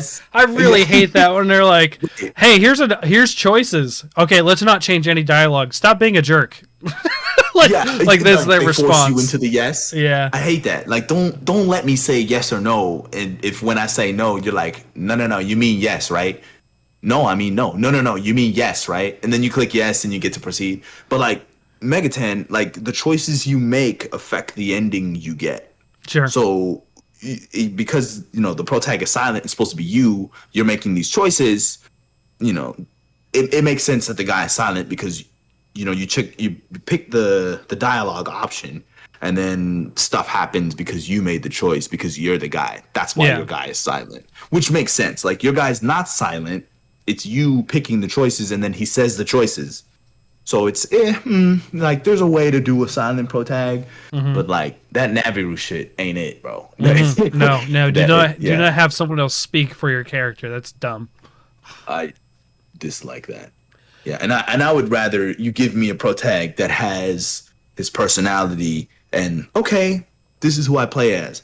I'm Cloud Strife. Cloud is this guy. Great. I'm Squall. Squall is this guy. Great. Like do that. Write a Not character. great. I hate Squall, but go ahead. You know what I mean. Gosh, he was so emo that in the height of my emo stage, I was over him. Like, which spoilers, I didn't really have an emo phase. I've been pretty much the same person since like 7th grade. Yeah, I had a really, really strong emo phase. Yeah. Ooh. Okay. Well, I graduated in 2007, so it was like right around that time that Hot Topic's at its peak. Ooh, Hot Topic. I mean, 06 here. Yeah. I did have the really baggy black jeans with a chain on it. I did have that, but that's as far as it went. It's as far as it went. I wore a lifetime worth of black eyeliner all through high school, and I don't think I've worn black eyeliner since. Black lipstick too? Did you have the lipstick? No, I never did lipstick because I don't know. I'm like, if I put lipstick on, I look like a child who got into their mom's makeup. Oh. So I just don't. I'm sure that's not the case, but okay. It is a self-image thing, yeah. No, makeup is hard, man. I'm very good at doing my makeup, but not lips. No, lips, yeah. No. Yeah, no, makeup's hard. It's harder than you would expect. Not that I have tried to put on guy liner or whatever, do anything like that, but like my girl is big into makeup, and it's like, this stuff ran this deep? Oh yeah, no, I understand. There is a depth to it that I have. It's like a tip of the iceberg thing for me. I have seen the tip, and I'm talking like I am eye level with the side of the ship, and I am seeing the tip above the ship, and there's still more tip that goes to the water top, and then there's more. And then under the water, there's even more. Yeah, right. No, makeup goes crazy. Makeup runs deep. Yeah, I was never a super emo. I don't know. I was always the weirdo that was. I don't know. I just hung out with everybody. Like I graduated. That's where I was at too. Yeah. Yeah, I graduated in 2011, but like I was playing football, right? Like I was on the football team, so I was. You're a jock, bro. You lift weights. Yeah, but like I got to go to choir practice later. What? Yeah. Like it was hard to put me in a box too, because like I was like the biggest band geek there ever was, but I was also on the track team, but I was also supervisor of the yearbook for 2 years. I was also like, I did so many things in high school. It was just like, why did I do so much? Why? Just do things, man. Heck yeah. Like that's good. That's good. I was on cross country also, but I got kicked off both years. Oh no. I did cross country once. I was so skinny. Oh my god. I was too. I ran cross country in middle school, but high school it ran at the same time as swimming, and I swam. So. Oh, you swam. Oh, swimming is so hard. Swimming was not an option at my high school. I wish it wasn't an option. It was like it was something that my mom was really serious about making sure me and my brother were in things. Like keep them busy, then they can't get in trouble. Which was true because I was a really good teenager until I stopped swimming. But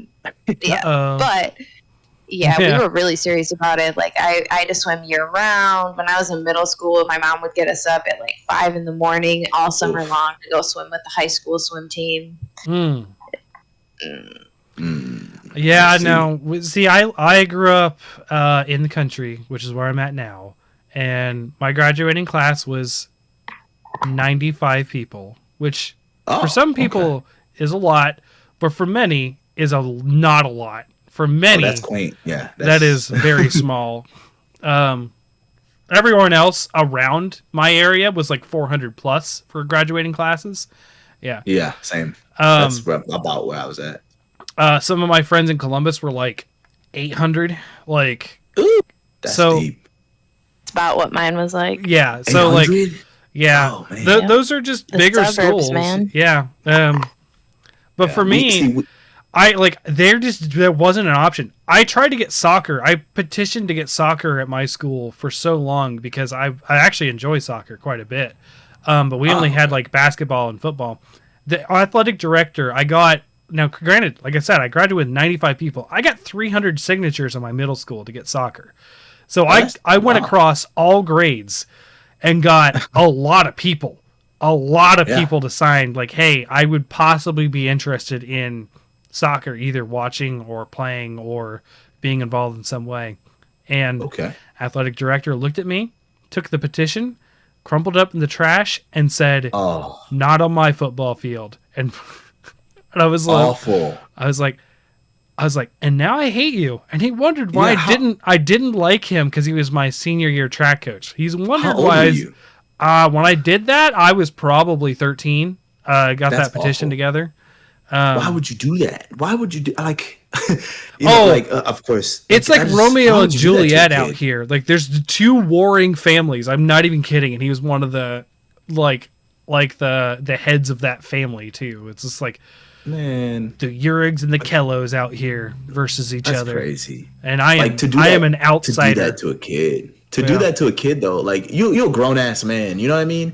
Like Yeah. you take it and you go, okay, man, we'll consider it. We'll get back to you. Blah blah blah. And then maybe you let time pass and you forget about it. But don't like crush somebody's hopes and dreams. This kid is trying to do something. You know what I mean? Like, hey, like you gotta. Yeah, can't I mean, stand that, man. I played for Like- like a volunteer city league for as long as I was allowed, and then I fell out of it. And then I went to track because that was the next best thing in my eyes. And I ran, and what I hated about track is I got out there, right, and I was like, I'm gonna be a sprinter. I feel like I'm fast. Like I was also skinny in high school, obviously not anymore, but and I was like, I'm a runner. And so they do trials and have you run certain things and place you in different events Sure. and stuff. And they're like, you know what, Sham? You're a 2-mile runner. I'm like, a what? You're a 2-mile runner. That's what you're going to do. No. Man. No. No.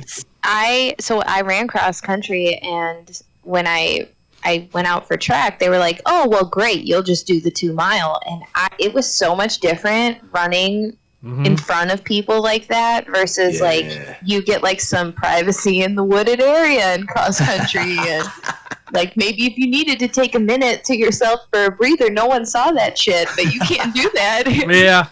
Yeah, no. Yeah. I will say I was pretty similar. I wanted to sprint too, because I'm Jamaican, right? But like, so I wanted to. Yeah, I'm Jamaican. I'm supposed to sprint. Yeah, man. I saw it go on. Make us run. You know, I was about it. I was trying to do it. You dead, man? But, Yeah, man. but they Yeah. weren't having it, man. They had their guys like already picked, and they're like, "Yo, run cross country," and I was like, "Ooh, I'm still on the track team." And man, oof, all that running. So, oh well, I still did it. I still learned from it. Yeah, You know, no, like, I enjoyed it build- once I got build into it, character, all but that. I was just like, what is your logic? It's how you run. It's like, well, that doesn't make any sense to me. What do doesn't you mean make how I sense, yeah. run? What? What? Yeah, But I man. mean, I was a midfielder in soccer, so yeah, okay, yeah, distance runner, it makes sense. Okay. Yeah. makes sense. Yeah. I But, will like, say that reminded me. You're talking about cross country. You know, yeah, everyone has like a 1, 2, 3, go kind of thing. Mm-hmm. Our cheer was 1, 2, 3.1 because it was a 3.1 mile 5K. We thought we were clever. Okay. So yeah. oh boy. Hey. Oh, the funny thing is, my the cross country coach that kicked me off twice, her parents live next door to us, and still do. So To this day? she Oh, never snap. she never liked me. So like Oh, she'd go to man. visit her parents, and she sees me, and she's like, "Here's that kid I We had to out kick here- off twice." Now I will We say out I here got kicked harboring off. Grudges? I got kicked off because I didn't show up to meets because they were at 7 a.m. on Saturdays. Okay. And as a person who stayed up till 3 a.m. every Friday night playing Dungeons and Dragons with his friends, that was just unacceptable. Oh, So- that ain't happening. That ain't happening. I was not. Oh no. I was not a partier. I was an adventure partier. Hey, do you, man? And hey, you're still doing it to this day, right? Like you're still deep in the That's what Dungeons the and Dragons? article writing is. We still try to play. My brother and I have been trying to get something going, but like literally between me starting a new card game recently and the other things we do, like literally every night I have something to do, and it doesn't involve D&D. So Oh, dang, life getting in the way, man. yeah, Too but it's much- all too fun much to stuff do. usually in the night. Like, you know, we could do like a Saturday night D&D, but I record a podcast, so Right. this comes Yeah, first in my brain. I get it. Yeah, my life is kind of shaking out that way too. Like there's something every day, even if I don't know it. Like, hey, what are you doing tomorrow? I have no idea. But when I wake up, there's gonna be something. You know? So that's the way my life is. Busy lives for sure. I mean, I'm sure you have that too, Sasha. You've talked about your work schedule killing you. Yeah, I was gonna say, Yeah. like, I feel like every night I have a choice. I'm like, do I want to play a game or do I want to watch something? Like, do I want to think or not? For sure. Fair. Which- I don't The choice lately has been to. I finally watched Endgame. I've caught up on. Oh, cool. Oh, okay. Yeah, I finally watched Endgame. So I Great. started watching Loki. That's where I'm at now. I like Loki. I haven't seen Loki yet. I stopped at Endgame. I haven't watched anything else since. Okay. Loki picks up like right where he disappears in Endgame. Oh, Yeah, wow. yeah. Okay. It's a pretty cool offshoot, and like it sets everything up like kind of well. Like you can kind of see what they're trying to do and where they're trying to go with it. But man, and Endgame's gonna be hard to top because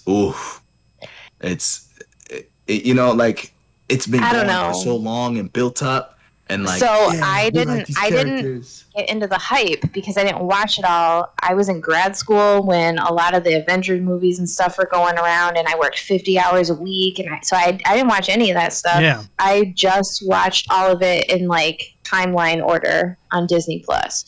So Okay. Endgame, I thought Infinity War was better than Endgame, but if I'm totally honest, I feel like the Thor movies are my favorite. I liked Ragnarok and Dark World. Okay. And Ant-Man, I liked the second Ant-Man movie too a lot. Man. Oh, man. That fight with the Thomas the Train, just absolutely hilarious. I was dying. Oh, for sure. Like I all love- the memes. They knew. Like they know. Like this is gonna be. I will say, of the Marvel universe, I will say Spider-Man and Ant-Man are my two favorite. Like those two series. My favorite part of Endgame was Rocket making fun of Ant-Man, like any chance he could. Yeah. Rocket's I just mean- funny. I like I would say my next, like my runner-ups are Guardians of the Galaxy and Captain America. Yeah. Yeah, I wish Hulk got some more shine, man. Like I want, like don't get me wrong, the smart Hulk thing is cool, but like I like it when you're mad and you're throwing cars at people. Like let's do that. Like that. Yeah, you know what I'm saying? Like That's why I like Ragnarok. I've yeah, always I like I've always hated the line in the first Avengers of Hulk where he's like, "I'm always angry," and it's like, no, that's just a No, fucking you're lie. not. That's like But- like the beginning of the movie. We had a thing where he just destroyed everything he cared about because he got angry on accident in the beginning of Right. this very movie. Like that doesn't make sense. Well, like right. that no. But like I just sure I get it. The idea like yeah, we want to control like, yeah, you got control over your powers. Great. You're what, how tall is Hulk? 12 foot? Like 10, 12 feet? And you're Something just like huge. that, yeah. You weigh like 2 tons and you just walk around being swole. It's great. But like they do nothing with him except, oh, we're gonna make him snap and he's crippled. No, but he can regenerate and stuff. Like literally when he's about to die, he becomes Hulk and he's invincible and he's good. Whatever. But Hulk's my favorite. Yeah, no, maybe from the obvious comic reasons. stuff, I know that Hulk is a very interesting character. They don't do it very well in the movies to show that. And I don't read the comics. This is friends who have told me about comics. Like I'm not a comic person, so like a good friend of mine, he loves like, Planet Hulk, and he's told me about that story at least 3 different times. Yeah, supposedly it's good. Like I don't read the comics either, but like I hear of it. You know what I mean? I'm like, man, Hulk could be so cool. Like, why are we doing nothing with it? Oh well, She-Hulk's coming though. Maybe we can get a cool She-Hulk. I forgot about that. Yeah. Yeah. For me, I want to see Dune Part 2. That is where my movie hopes lie. Did you ever get to see it, Sasha? I tried watching it and I fell asleep. And I haven't returned Yeah, to it. I remember you saying that you were going to retry, but yeah, you just haven't got to it. Okay. Not yet. I think I watched maybe 3/4 of it because like my girlfriend put it on, and I was like, "Yo, what are you watching?" And like, I don't know, it got me. Like I was playing Switch on the couch, right? And Pretty like slowly, deeply at you first. just start the Switch just starts drifting downwards a little more. And then eventually I was like, you know what? Switch can go to sleep. Let me watch this. You know what I mean? So like I think a lot of the lore stuff in the beginning was lost on me. But the end, you know, like I was like, oh, okay, this is yeah. Trust me. I heard about the book. Yeah. That lore stuff in the beginning is so much worse than the book. I couldn't get through the book. Like I tried to read the book years ago. I couldn't. It was like so and so of house so and so, and I'm like, don't care. So and so of house so and so still don't care. Like I take it you haven't read Game of Thrones, yeah? no. It has an appendix for a reason. Oh yeah, no, and a lot of the Lord of the Rings and Hobbit stuff does as well. Not Hobbit specifically. That's yeah. I love the Lord of the Rings movies, and I went back finally later, but I knew about the books beforehand, obviously. But I went back finally later, and I listened to an unabridged version of the books, and I will tell you. Outside of Tom Bombadil, I'm excited how much they cut out of those books. Like I didn't need to see like the 15 songs in those books. Like now the audio version that I listened to at the time, the reader actually sang those songs. That was actually kind of funny. It was just like he's been reading and then he just starts singing in this gusto of like this dwarven tune, and I was just like, this is nice. I like this. So, have you listened to the audiobooks for The Witcher? I'm working on it. So Pan and there's like that too. When Dandelion's singing. Oh yeah. I am listening Love me some Witcher. to the Silver Sword collection, the second collection. That is what I've currently been listening to. I just got past the thing with the doppelganger, I believe. There was a story with a doppelganger that was really good. But Pan wanted me to listen to it for the Gold Dragon that appears in the show, and I don't know. I didn't feel like I like the attitude of the Gold Dragon thing, but like it wasn't. I find the other stuff a lot more interesting than the Gold Dragon one. I think that the Gold Dragon serves more to shape the Witcher's character, like his moral code. Like you really get to know him from that story versus he's portrayed as unfeeling and uncold because that's the stereotype of the Witchers in that world. Right. But I think that that's the first story that you really get an idea that he is just a man. He's a man like anybody else. He's just been through some shit. I actually got that more from the Witchers. Yeah. The one where Yennefer is waffling between the mage and him in that same collection. I actually got that more from that feeling of like, no, he has emotions. He's just not going to wallow in them. Right. yeah, huh. I need to If read I those remember books. correctly, he questions the feelings though. Like He he does, even yeah. questions if his feelings are real feelings in that one because he buys into that he's not a real man in the beginning. Yeah. No, he does. He is like, I don't know if this is true or not, but this is what I'm feeling, and here it is. Like he's like, he even openly admits, he's like, no, I'm not supposed to have these feelings, but I do, and here we are. Is what he basically what he says. Like, so Interesting. Yeah. I mean, I need to get deeper into the books because like the show came out and like I played Witcher 3 and I really enjoyed Witcher 3. I couldn't stick with Witcher 3. As much as that Word? game it is legitimately good and I enjoyed it, but there's something along the lines where it's just too big where I'm just like, okay, bye. Yeah, Like, I That understand. was the first time I played Red Dead Redemption. That's how I felt. It was like I felt like my brain couldn't handle just the scale of the map, the level of detail to be able to like find the guys to even shoot them. oh yeah. Because it was Big such an and upgrade too- in the graphics, and The Witcher 3 was the same thing, just in the fantasy realm. Yeah. Yeah, I just put away. I have like a carrying case for my Switch, and I have what my brother and I like to call the Switcher, the Switch version of The Witcher. Yeah. Switcher. Yeah. So I have like the big box Switcher thing, and I just put it back in its big box. I was like, I'm not gonna get around to this soon. Like I've had it in my carrying case for so long that it's just like I'm not gonna get to it because I got to finish Dread.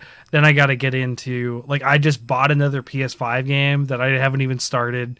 I still haven't Oof. finished. Like there's so many games.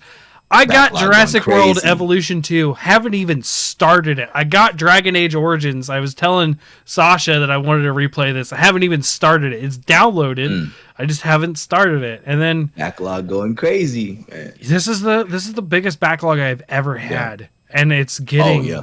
And it's gonna getting get worse. Yeah. For sure. I mean, I have games that like I haven't finished. I got Tales of Arise on PS5.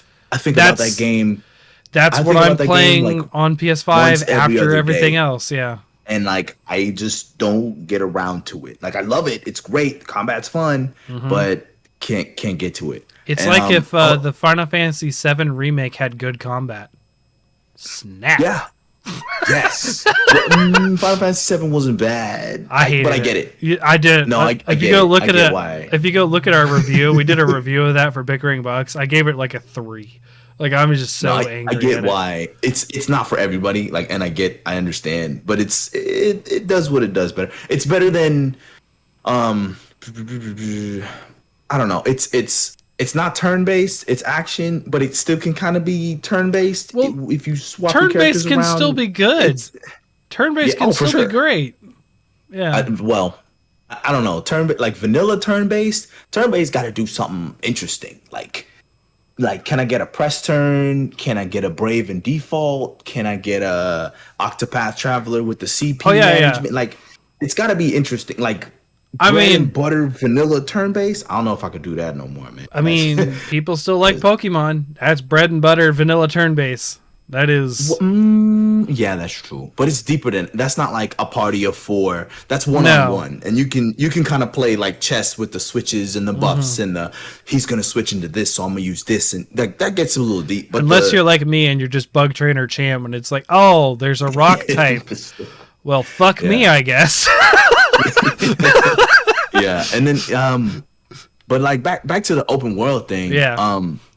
I get it. Open world is getting too big. It's getting too much. I never played Red Dead, but the idea of buying it today I to did. try it is terrifying because I keep hearing about, oh yeah, Red Dead's incredible, but like you gotta sharpen your razor blade on a real piece of leather that you killed from a cow and you skinned yourself, and it's too real and it's too big and it's gonna take too much time. Like I get It's it. like the map itself isn't overwhelming. Like I played WoW, I played all kinds of games where there's just so much like actual Yeah. surface area to explore. But for me, it's like games like The Witcher, games like Red Dead Redemption. The level of detail in what you're looking at is like you could have like 10 guys shooting at you that are all sitting in the tree line, and you can see 3 of them. Oh, okay. Like the graphics are too good. There's too many polygons. Yeah, and so like when I played Red Dead Redemption, I ended up not even playing it on like my big TV. I ended up plugging it into like my 22-inch smart TV and like sitting in front of it like it was my computer so that I could see what was going on. Yeah. I feel the same way. Like photorealism.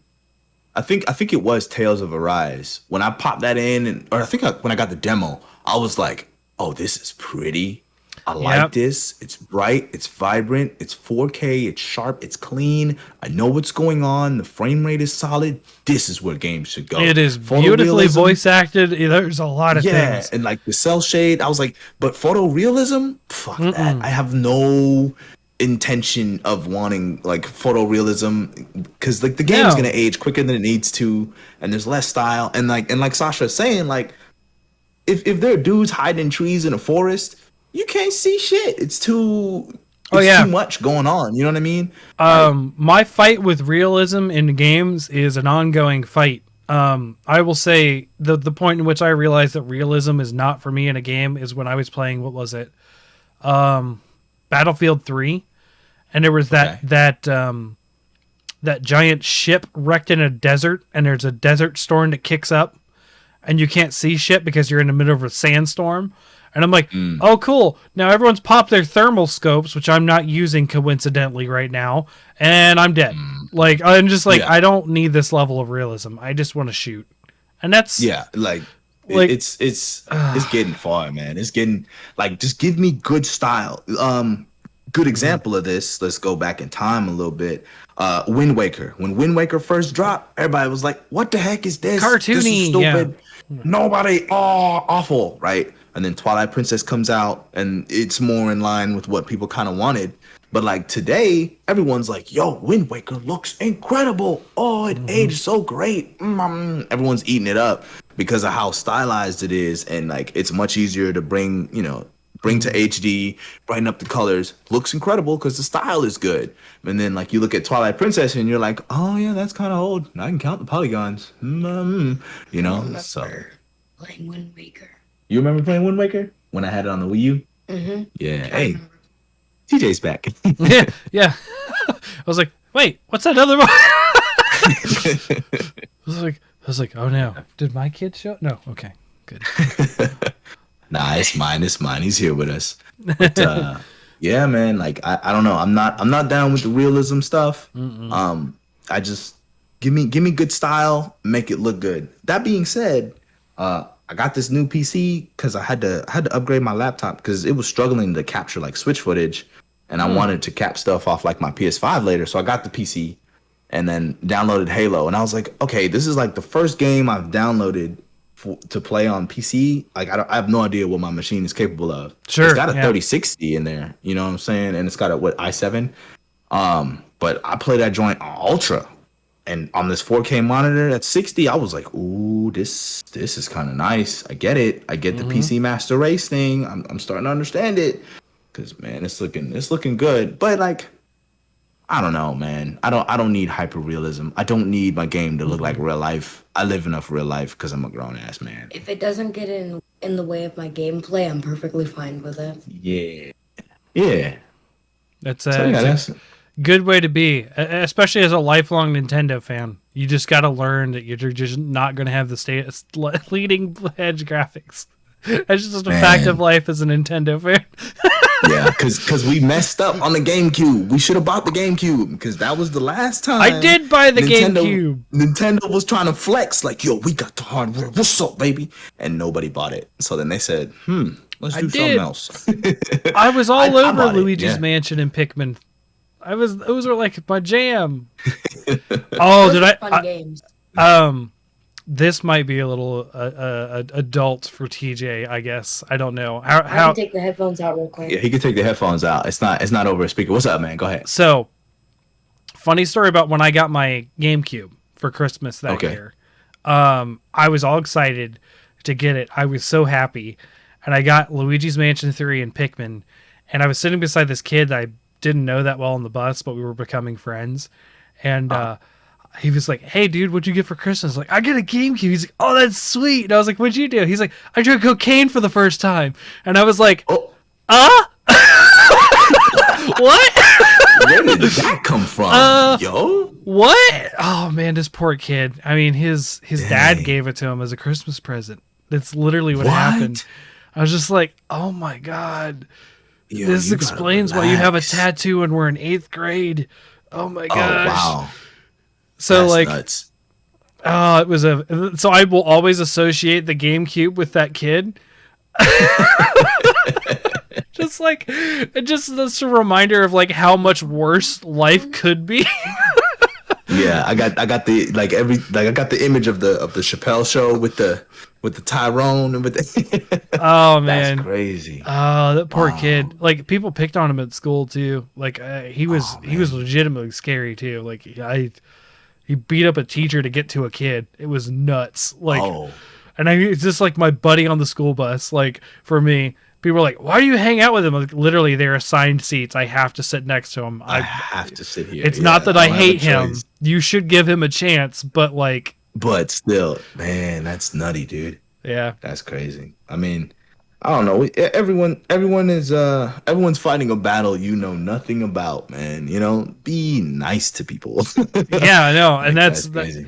he was actually a pretty cool guy. Like if you just sat there and got to know him, but people just picked on him because he was new, and then like he had a rough life, so he just lashed out with violence.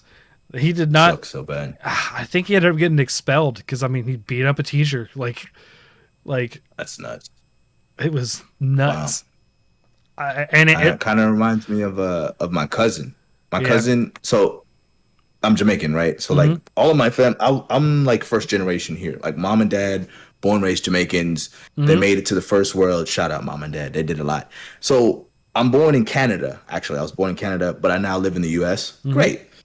But my cousin was born in Jamaica, and like her family made it over here too. Cool. We're in the first world, but like she got in a lot of trouble, and she ended up being sent back to Jamaica. Like I was like, damn, that's wild. Like they really kicked you out the country. They could do that, man.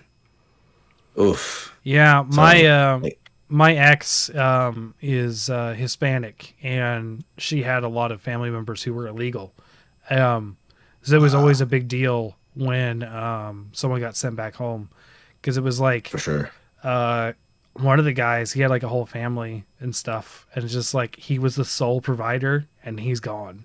Like Oh yeah. so like, and they were all citizens. Like the wife and the kids were all citizens, but he wasn't, and he's just gone. That's crazy. And I was just Dang. like, And they just got to deal with it and try Yeah. to figure out life.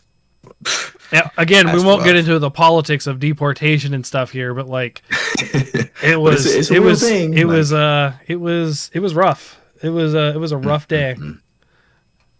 That is crazy. Oh man, I don't wish that on anybody, man. Like that's such a hard situation to navigate. Yeah. Yeah. And there's always extenuating circumstances for people too. But yeah. Oh man. So we talked a lot about parenting and video games. We talked some about Pokemon and Metroid. Is there anything else, Jay, that we wanted to hit on? We talked a little bit about Monster Hunter, which doesn't involve Saja too much, and I haven't been playing a lot lately. I'm waiting for Sunbreak. Maybe Oh, yeah. we can I'm get hyped for Sasha Sunbreak. to play for Sunbreak. Maybe. Maybe But- that Switch. Yeah, I'm down to hunt with you whenever. Just So I was gonna ask you guys, because the Xbox Black Friday sale started. Mhm. Is Monster Hunter Iceborne worth my $30? Oh yes. oh yeah, Oh 1,000,000%. Okay. I have It make 400 sure. hours? I'm 1,028. I'm 1,028 Yeah, hours in that. Oh, I mean, okay. So yeah. it's definitely worth $30. Yeah, do the math. Now, It's like here's the thing. fraction It of a is an cent per hour. expansion. Iceborne is an expansion, so make sure it does say included Monster Hunter World. It is. It's a bundle. $38 for the bundle. Oh, Okay. that's a steal. Yeah. You're going to need yeah. the base game because Iceborne does not function without base Yeah. world.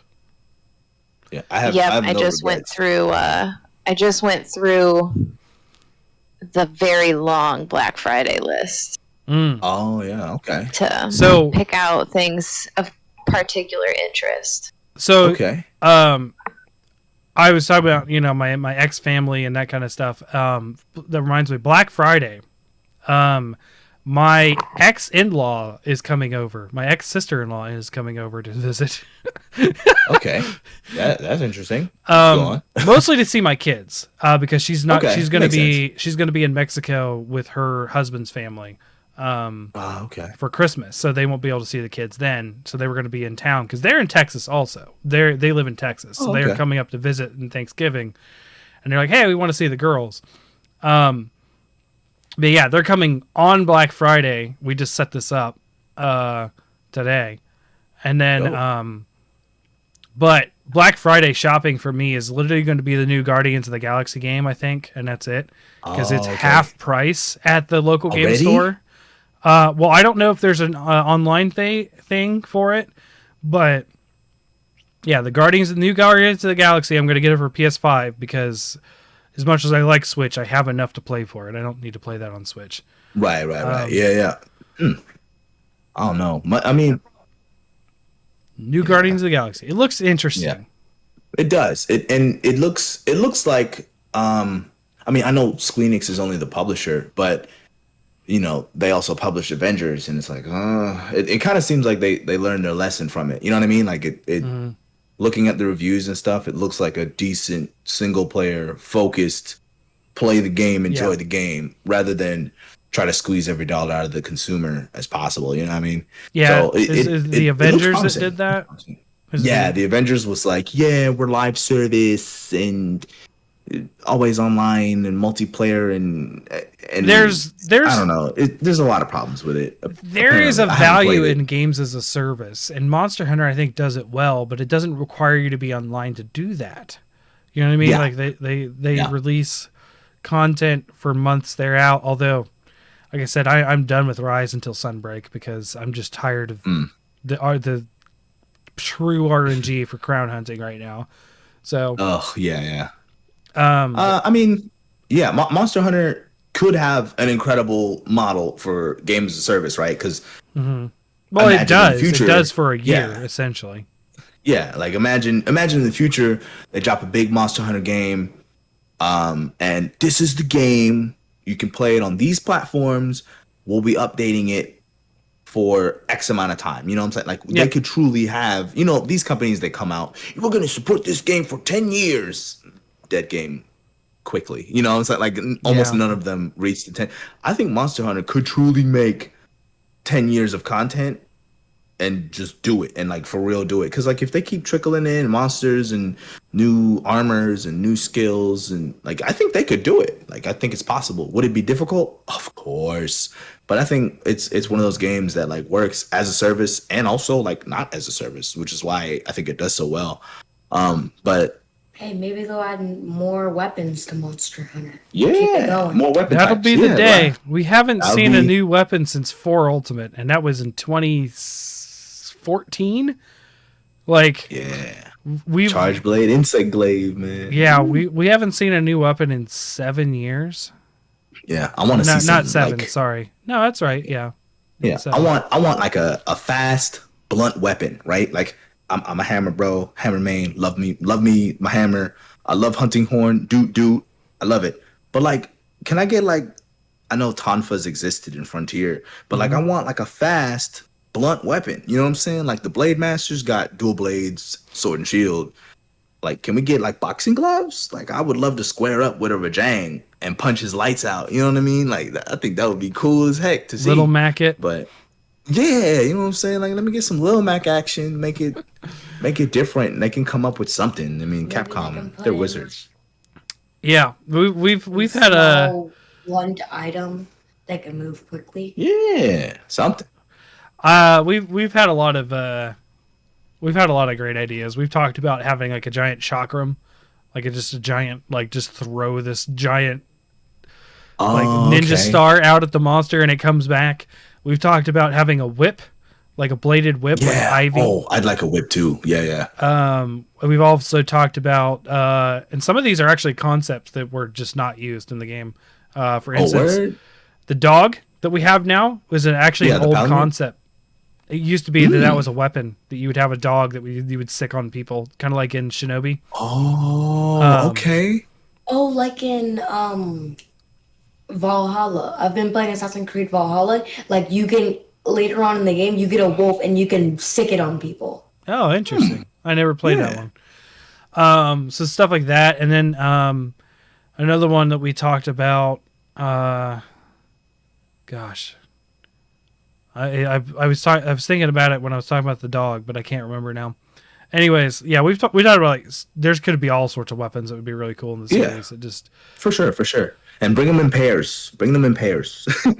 yes, I don't know. I like heavy the and idea light, of heavy and light. right. Yes. Yeah, right. I like the idea, or even like bladed and gunner, right? Like maybe a slingshot type weapon that does something different. I don't know. Just You know what I would like to see? what's up? Like maybe an item in the game that's set up like you can place it on the ground. Okay, like a trap. No, like a trap, like an actual like mounted weapon, like a gun, like one of those mounted guns, and you could place it down. It would always be there, so if the monster went over there, you could go over, get on that mounted gun, like a portable ballista or a portable cannon or something like that. That's in Rage, the game Rage. You have that Rage. option. Okay, Yes. we gotta check out Oh. Rage. Rage 2, I suppose. I haven't played Rage 2. I played Rage, the first one, and you can build little like Gatling guns to put down. That's right. Yes, I did play the yes, first one. and then if I might be misremembering this with another game, but I think you can upgrade your craftsmanship, and when they actually destroy the Gatling gun, it will explode and take out everything with it. Yes. Yeah. I didn't go that far down the crafting. I the only thing I did in the crafting is I upgraded that boomerang up really far. That's all I did. And the remote control cars. As a We gotta big check out Rage. id fan, I was all in on Rage, and then they Oh, finally id yeah, it's like Doom. yes. Yes, Yes. Ooh, It I is. definitely there's gotta check cute these little out. Easter eggs in that game too. Okay. Yeah, I love me some Doom. Yeah, Wow. id is well, I mean, Doom's my number 3 series, so yeah, I love it. I enjoyed Rage. It wasn't one that I played a bunch of times through, but it was fun. Now that was one that I ended up going back to years later because they added a DLC I forgot about. That was cool. That was good going back to that. But I actually picked up Rage 2, never played it. I just didn't. It just whoosh, just on the backlog. The Game Pass game. Oh, it's on Game Pass. Rage I think 2 it is, yeah. or it Rage 2? was. It should be. It's on Xbox? It's on Game Pass. Game Pass Let me is check. I'm gonna check Oh. right now. Okay, TJ's cool. like, It is. peace. I'll see you. I'm gonna go download Rage. Like I'm about to go get it out of the room, set it up to the TV, and download this right now. Yeah, Now? I still gotta talk to your mom about that. yeah. No, Rage is But, not kid friendly. Oh well, we'll see. We'll see. I play I Call gotta of check it out. Duty with blood on. I think if I can survive that, I think I can survive Rage. We'll see. My man playing against bots. We'll see. Rage, We'll see. Rage, and Rage 2 are on Game Pass. Yeah. Okay. Okay. I will say I'm not gonna judge if your kid plays violent video games. I had Emery telling her mom that she was gonna suck her blood to take her power recently. So Yeah. It's because You she gotta- was a gotta necromancer establish- in Diablo. So yeah. You gotta establish the boundaries and like, look, this is not real life. oh yeah, I know. You know, like, and I don't know what was the last Call of Duty you played? Black Ops 2? Black Ops 3. 3? You played 3? 3. So that's the one where they added the gibbing Yeah, back. it's on my Xbox. That was the most recent Call of Duty I played. Actually, Only the multiplayer though, right? You didn't play the campaigns. I didn't think I had you play the But Black Ops 3 No, is when I they played reintroduced gibbing, Yeah. isn't it? you didn't have to play Gibbing. the campaign, but I Yeah. played the campaign by myself. Blowing off body parts is gibbing. Oh, I don't know. I don't know if they had that. They did. I don't They did remember. reintroduce Did it. they? It might have been in that one. Like it might have been in that one. because they took it I out don't for a know. while because of ratings. Oh yeah. But I mean, you know, he understands it's a game. We don't shoot people with guns. We got Yeah. water guns and Nerf. You know, like it's Yeah. Those you, are you lay down but you lay not down the actual. rules. No, that's Yeah. true. Yeah, and in the heated discussion I had with my ex over said sucking blood to get her power when she was very mad at me. She's like, our kids can't play that game. It says right on there, 14. I was like, yeah, that's for people who don't parent their kids and don't tell their kids what's on the box. I know Right, what's and don't talk. Like, and don't talk. you know, Yeah, like I'm Yeah. doing this thing called parenting. You should try it. Now, granted, it was not a nice thing to say to my ex at the time, but it was. Right. She left it so open, I could not. Like, Yeah, the fruit was hanging so low, it was on the floor. You had to collect it. I understand. I understand. But yeah, you know, you sit down. Hey, look, this game has got this in it. Like, know that this is not a thing we do in real life. yeah, this Just, you know, you can enjoy an arcade shooter. Like, you know, it's relax. Ultimately, It's not that deep. age doesn't equal maturity. no. For sure. And for sure. so I'm like Any telling that woman who has puppy dated him- any guy can agree to that. Yeah, and he hangs out with adults a lot. You know, Yeah. I mean, his little sister's 8 months old, right? So like, I am quote unquote his big brother at this point. So it's Yeah, you just got to get a feel and know your kids and know what they can handle and what they can't handle. I For think example, maturity of 16. I didn't say that. 16 is you reach and chill. But I mean, for example, if I'm gonna fire up Bayonetta right now, nah, kid, you gotta get out of here. You know what I'm Yeah. saying? Like, Yeah. you know, there's certain Yeah, things, certain conversations that have to happen for certain games. It's like, you know what? I'm gonna play this when he's asleep. I'm gonna Yeah. do this when he's not really. You know, like you just gotta know what your kid can handle and can't handle. there's as been opposed one to just- game that I did not play in front of the kids lately, and that was Succubus. And that game Oh, that makes sense. that was like way over the top. I was like, I'm not old enough to play this game, but it's fun. I need an adult. Yeah, I mean, even the title is kind of succubus. Oh yeah, don't look into it unless you're willing to have not safe for work material on a laptop that you're looking at or whatever it is. Oh yeah, no, we ain't for it. We yeah. It's not way at over this the moment. top. It was That's way over the top. craziness. It's worse than Bayonetta on sexual content is like, okay, that's a little on the line. This is like, Right. hey, we drove past the line 3 hours ago. We're taking a Oh, rest stop snap. to eat. Like, it's just like, But I did when I was a kid, maybe a little older than him. N64 era type stuff. Well, 2000. What year is 2000? I'm 7. Ooh, maybe younger than him. I told you about my cousins, right? 5 and 10 years older than me. They had Conker's Bad Fur Day on 64. oh yeah, that's an infamous one. So yeah, I mean, I played a lot of that as a kid, but like I wasn't walking around saying and doing the stuff that was doing in the game. Like I understood. Like I mean, I grew up playing Doom. Like I literally like For sure, at 5 years old, it was 93. My dad got Doom and we networked all our computers together. Me, mom, dad, brother, and uncle are playing Doom at my house. Like it was just a thing. yeah, and you know, I feel like violence in video games is like not a big deal at all. It's the sexual content I think that people should Yeah. be the most worried about, and like objectification of Sure. anybody that's not the majority. for sure. I think that that's the kind of thing that parents need to be talking to their kids about. But like the violence that they're seeing is in a video game, honestly, is not much different than what you would find if you turned on Cartoon Network. Bingo. And Fair. it's super fake. It's super fake and over the top. Like, you know, like it's just My kid's watching Adventure Time. Like she has watched Adventure Time probably 10 times through, and those Vampire Marceline episodes are violent. They parody Kill Bill in it. And I'm like, this is for the adult who's watching this, but like Yeah. right. this is a show for that's children, and so I They can't come out. imagine that a video game that she might watch me play is going to traumatize her all that much more than watching Right. vampires be staked. That's Right? wow. Yeah. Yeah, and sometimes like I go back to, you know, I get a memory in my head. I was like, yo, that cartoon was hype, bro. I'm gonna go back, maybe watch an episode of it. And you watch it and you sit here and you go, I was watching this. Let me watch this.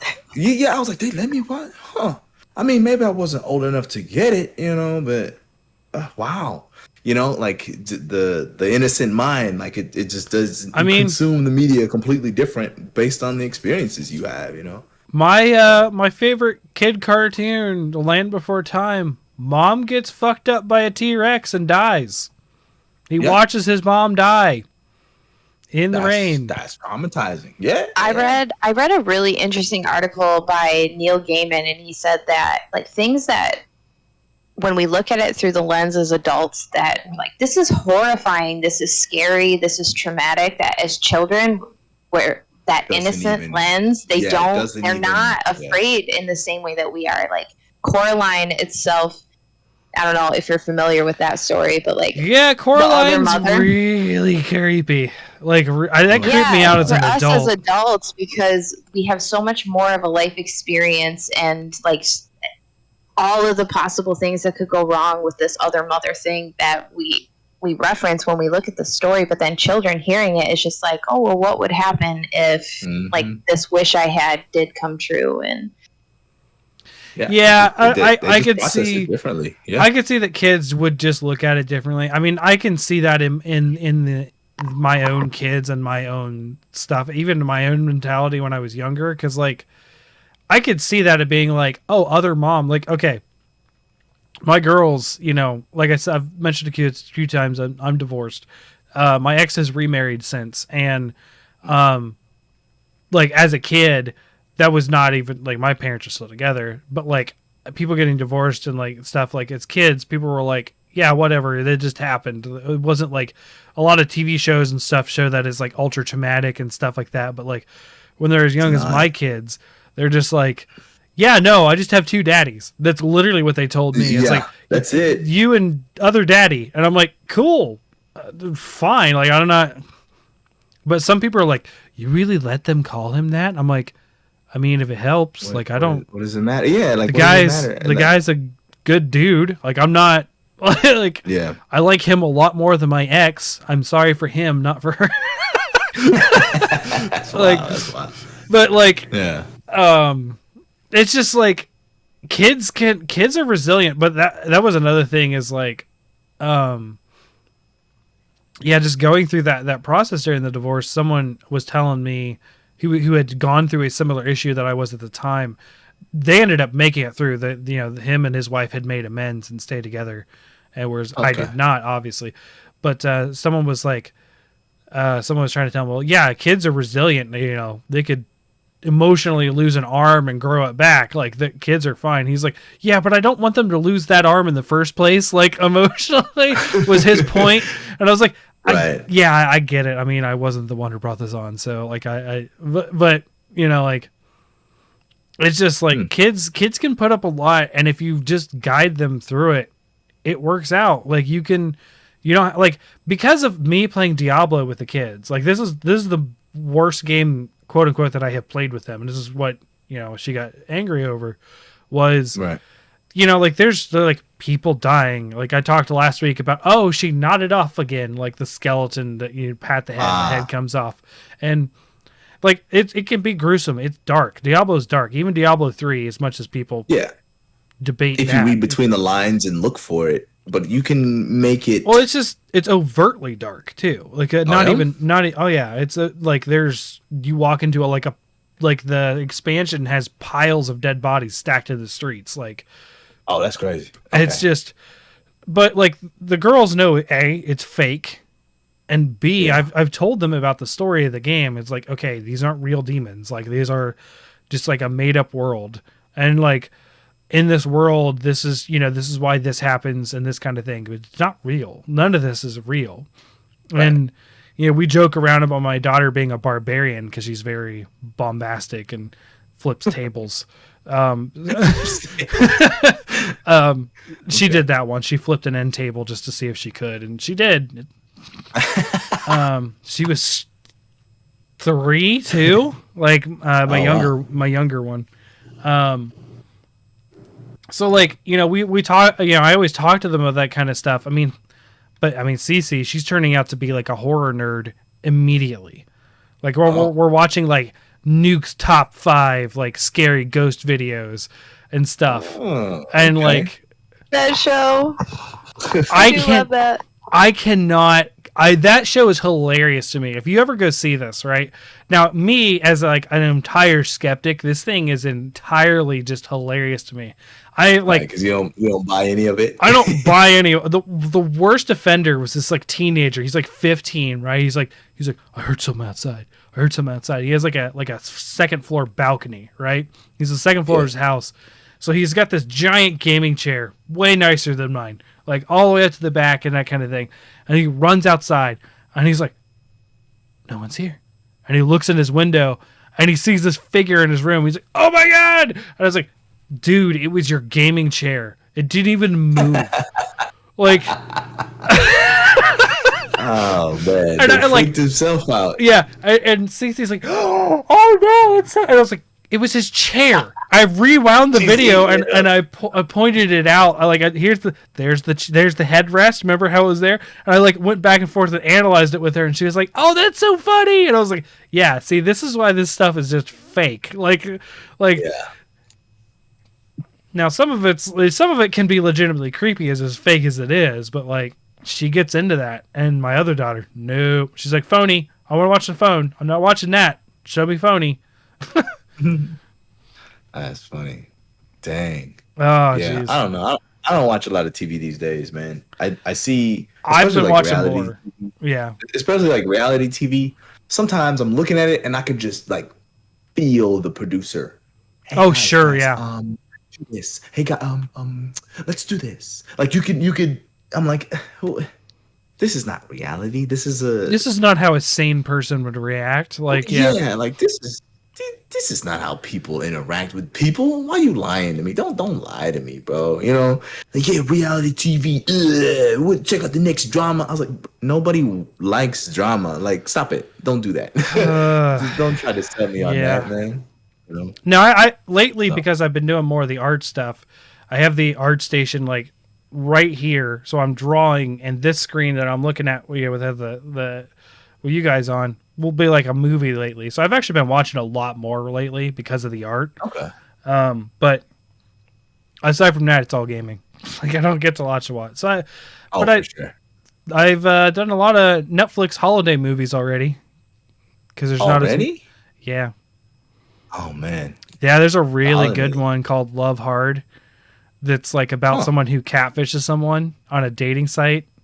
It's really good. Really good. Okay. Something similar to, oh God, what was the name of that Netflix thing? It might have been like 13 episodes long, and every episode focused on a different person. Clickbait. I didn't see It's that. called Yeah. Clickbait. Yeah, I know. It's like this big story, and like, oh, this guy died, and he killed this person, and I mean, it was written pretty good. Like every episode focused on the how each different character kind of dealt with it. You know what I mean? And then by the end, a bunch of revelations and twists and turns. It was pretty good. It was pretty enjoyable. I mean, the ending may fall flat for some people, which I get, but it was pretty good. It was pretty enjoyable. Well, I don't know, but I will admit, Love Hard probably hit a lot of the notes with me personally because the online dating stuff. You guys don't have to deal with that. You guys don't have to deal with the whole like, oh yeah, you said you were this person, and we really connected, and we got in person, and then like suddenly it's not working. Yeah, you said, yeah, stuff like that. Tough stuff. Yeah, especially like you're in an area that's not like dense as far as population is, huh? So No, not really. Yeah. No, a lot of times it's like, hey, do you want to meet people in Columbus? I'm like, I mean, it's like an hour drive, and they're gonna make me drive, and I don't want to have to deal with it. Yeah, I get that. I mean, I'm gonna drive there an hour so they can ghost me 2 days later. Like, it's not worth a try. That's awful. I get it. Yeah. Actually, my parents, well, my family, my mom, dad, sister, a couple years ago, they went to live in Cincinnati for like 2 years. Hmm. But I chose to stay here in Texas. Okay. And, like lived in the dorms and the universities and stuff. Sure. So yeah, like I get it. I've been to Ohio. You know, I hear you know the three C's: Columbus, Cleveland, Ohio, Cincinnati. Like I was like, okay, I know a little bit. There's a fourth one called Chillicothe, which is where I'm near. Chillicothe. Okay, I didn't hear about the fourth C. I No, heard about no the one- three C's. No one ever talks about. Never one talks about it's small, but it was the original capital of the state. It's the underdog. It's You the could underdog. Okay. It's more like the dog at the pound that was never even looked at. Oh man. Not even the Nah, don't do it. underdog. It's not even in the fight. Tragic. It's fine. Oh, I mean, wow. it's around where I grew up. I'm actually in the sticks outside of that city, so I'm not even there. But yeah, no, it's so we have Turkey Day coming up here in the States. For listeners. So I don't we talked a little bit about Black Friday and stuff, but is there any like are you guys going to be able to get more gaming time in with Turkey Day, or is it just like full family, I just got to handle it? I don't cook or clean, so I will be playing video games if I can. Okay. My husband's going to cook the whole dinner. He's an excellent chef. So. That's amazing. Okay. I'll probably get some more gaming time than usual because the gym's gonna close Thursday. And Yeah. It closes early Wednesday. Okay. So like I'll have some downtime. I don't know. I mean, I'm in Texas, right? So let me say a stereotypically Texas thing. I might smoke a brisket for Thanksgiving. I'm thinking about it. I got like this green egg grill thing. You put the wood in there, you put the coals in there. Oh, You get the yeah, smoke it looks going, like like- an egg. Yeah, I was like, great. Are you Dr. Seuss in it? What is? No. That's the name of the company. It's Yeah, the name yeah. of the brand of grills. Yeah. So I got the green egg with the charcoal. I'm thinking I might smoke a brisket. I don't know. So I'll do some kind of cooking and contribute. my parents do their annual get the F out of Dodge during Thanksgiving because they got their anniversary, their 37th anniversary this year. So Congrats. they just take a vacation during Thanksgiving. So we're heading to my grandmother's for the Thanksgiving day, but I have the kids like all Thanksgiving weekend. I normally get them on Friday. I'm getting them Wednesday. So I'm actually going to be doing less gaming because I'm going to be with the kids than usual. But Monday, Tuesday, we have work per se, but the CEO is out of town. So That switch coming with you, huh? That switch gonna be in the back. we were having home office, so we're just at home unless we're on site. So Okay. I normally don't work on Mondays and I work on Saturdays instead. But next week I'm going to do Monday, Tuesday, Wednesday. And then I'll be off Thursday, Friday, Saturday. And then I'm not going to work that Monday the following week. So I'm going to give myself a nice little like Hey. shoehorned vacation in there. Okay. That's gonna be Yeah. good. Yeah, since this guy is gonna be home all week for Thanksgiving break, we might record some more Monster Hunter videos and put them up on the channel. okay. So I mean, there's that. I mean, we rarely get to play together because like my schedule's kind of hectic and it doesn't line up. Sometimes I get home and he's got an hour till bed and he's still got to shower and do chores and stuff. Yeah. But him being home from school is gonna be real nice. We're gonna do something, huh, kid? Yeah. But it is getting late and I'm Yeah. gonna have to send you to bed. Well, I was gonna wrap up here soon. Oh, okay. We're a little over 2 hours right now, so I think we did Yeah. pretty good. Do you guys have anything else you'd like to say before we go? No, I think we just about covered everything that I had written down. Okay. Someone said it. Yeah, Awesome. we had a good time. Never been Yeah. on a podcast before. It was a good time. It was a lovely chat. We went all around the world in 180 days. We did the thing, man. So I mean- this was fun, man. It's part of it. We all, if you like to talk, podcast is a good place to be. Like, Yeah. So Appreciate it. thank you everyone for watching and listening. At Hunter Sub Pod on Twitter and Twitch. I'll let you do your plug thing, Jay. I don't like. I could look it up. I don't remember. I know it off the top of my head. So That's all good. So like, yeah, I'm on YouTube. If you type in JCan, I'm on there. I should come up. My face. It's my face.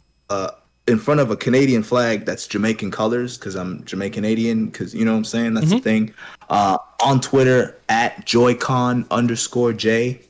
That's me. Come through, slide in the DMs if you ever want to hunt. I'm always down. I'm busy, but if I get downtime and you say you need some help, I'm more than willing to slide through and help you. I don't know. I love people. Come talk, come have a conversation. Come through to the YouTube vids, drop comments, show love, man. It's all love.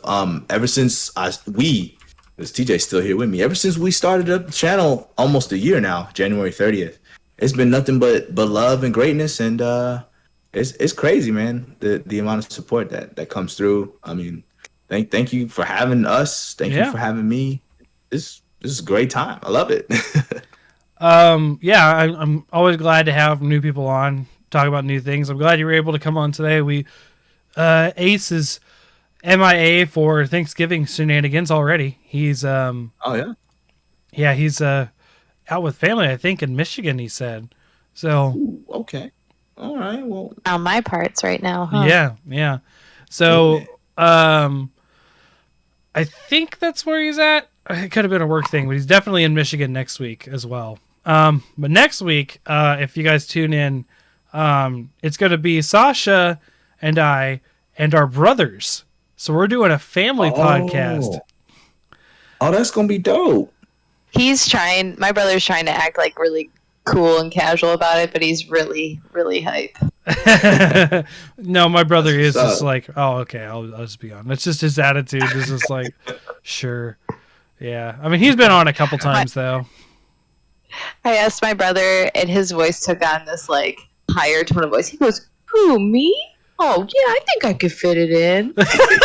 Okay. Oh, all right. Yeah. So yeah, we're gonna do a family episode because we'll be missing Ace and Pan. So Okay. yep. Yeah. I mean, I tend to listen. I do have two jobs. I tend to listen when I'm doing my other job. I drive around in a car and I can listen to podcasts. I mean, I'll be down one cast this week because I'm on it. I was here. I was a part of it. No, that's fair. Yeah. The only person that has ever listened and been on the episode is Ace. He always does it, and I applaud him for doing that. He's going to listen to this before he even comes. Ace is a very devout listener on or off the podcast. I appreciate him for that. But I do not fault anyone for being on a show and then be like, yeah, I'm not going to listen to it because I was there, because I do the same thing. I'm just like, no, Yeah. I don't listen to my own podcast, not because I don't like my voice, because I was there and then I edited it. Yeah. Oh yeah, you gotta listen to it 2-3 times. Yeah, so I was like, I don't need to hear that again. Now, actually, during the editing process, I don't hear a lot. I'm looking for certain things. I'm not actually listening as much as to what things were said. Like I said, I also extremely rarely cut anything out unless it's like a cough or a sneeze or something like that, or some other noise that I can catch that isn't really pleasant for the ears. I'm sure hearing someone cough while you're listening to a podcast is not fun. So For sure. Anyways, Well, thank you for coming on. Thanks for having us. I mean, TJ's still here. He's still listening. Say something. I'm still here. Yeah. A little bit louder. A little bit louder. You're further away from the mic than I am.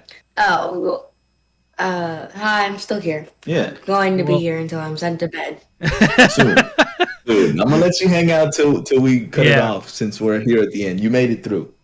But yeah, thanks for TJ listening and coming on too. I'd have the girls on if it wasn't past their bedtime, because I screw up their sleep schedule. I'm in trouble. Like, I'm not the one who takes them to school. So that's fair. And then Sasha, always thanks for hanging out tonight, and we'll catch you guys next week as we have our brothers on. So see you later. All right, later.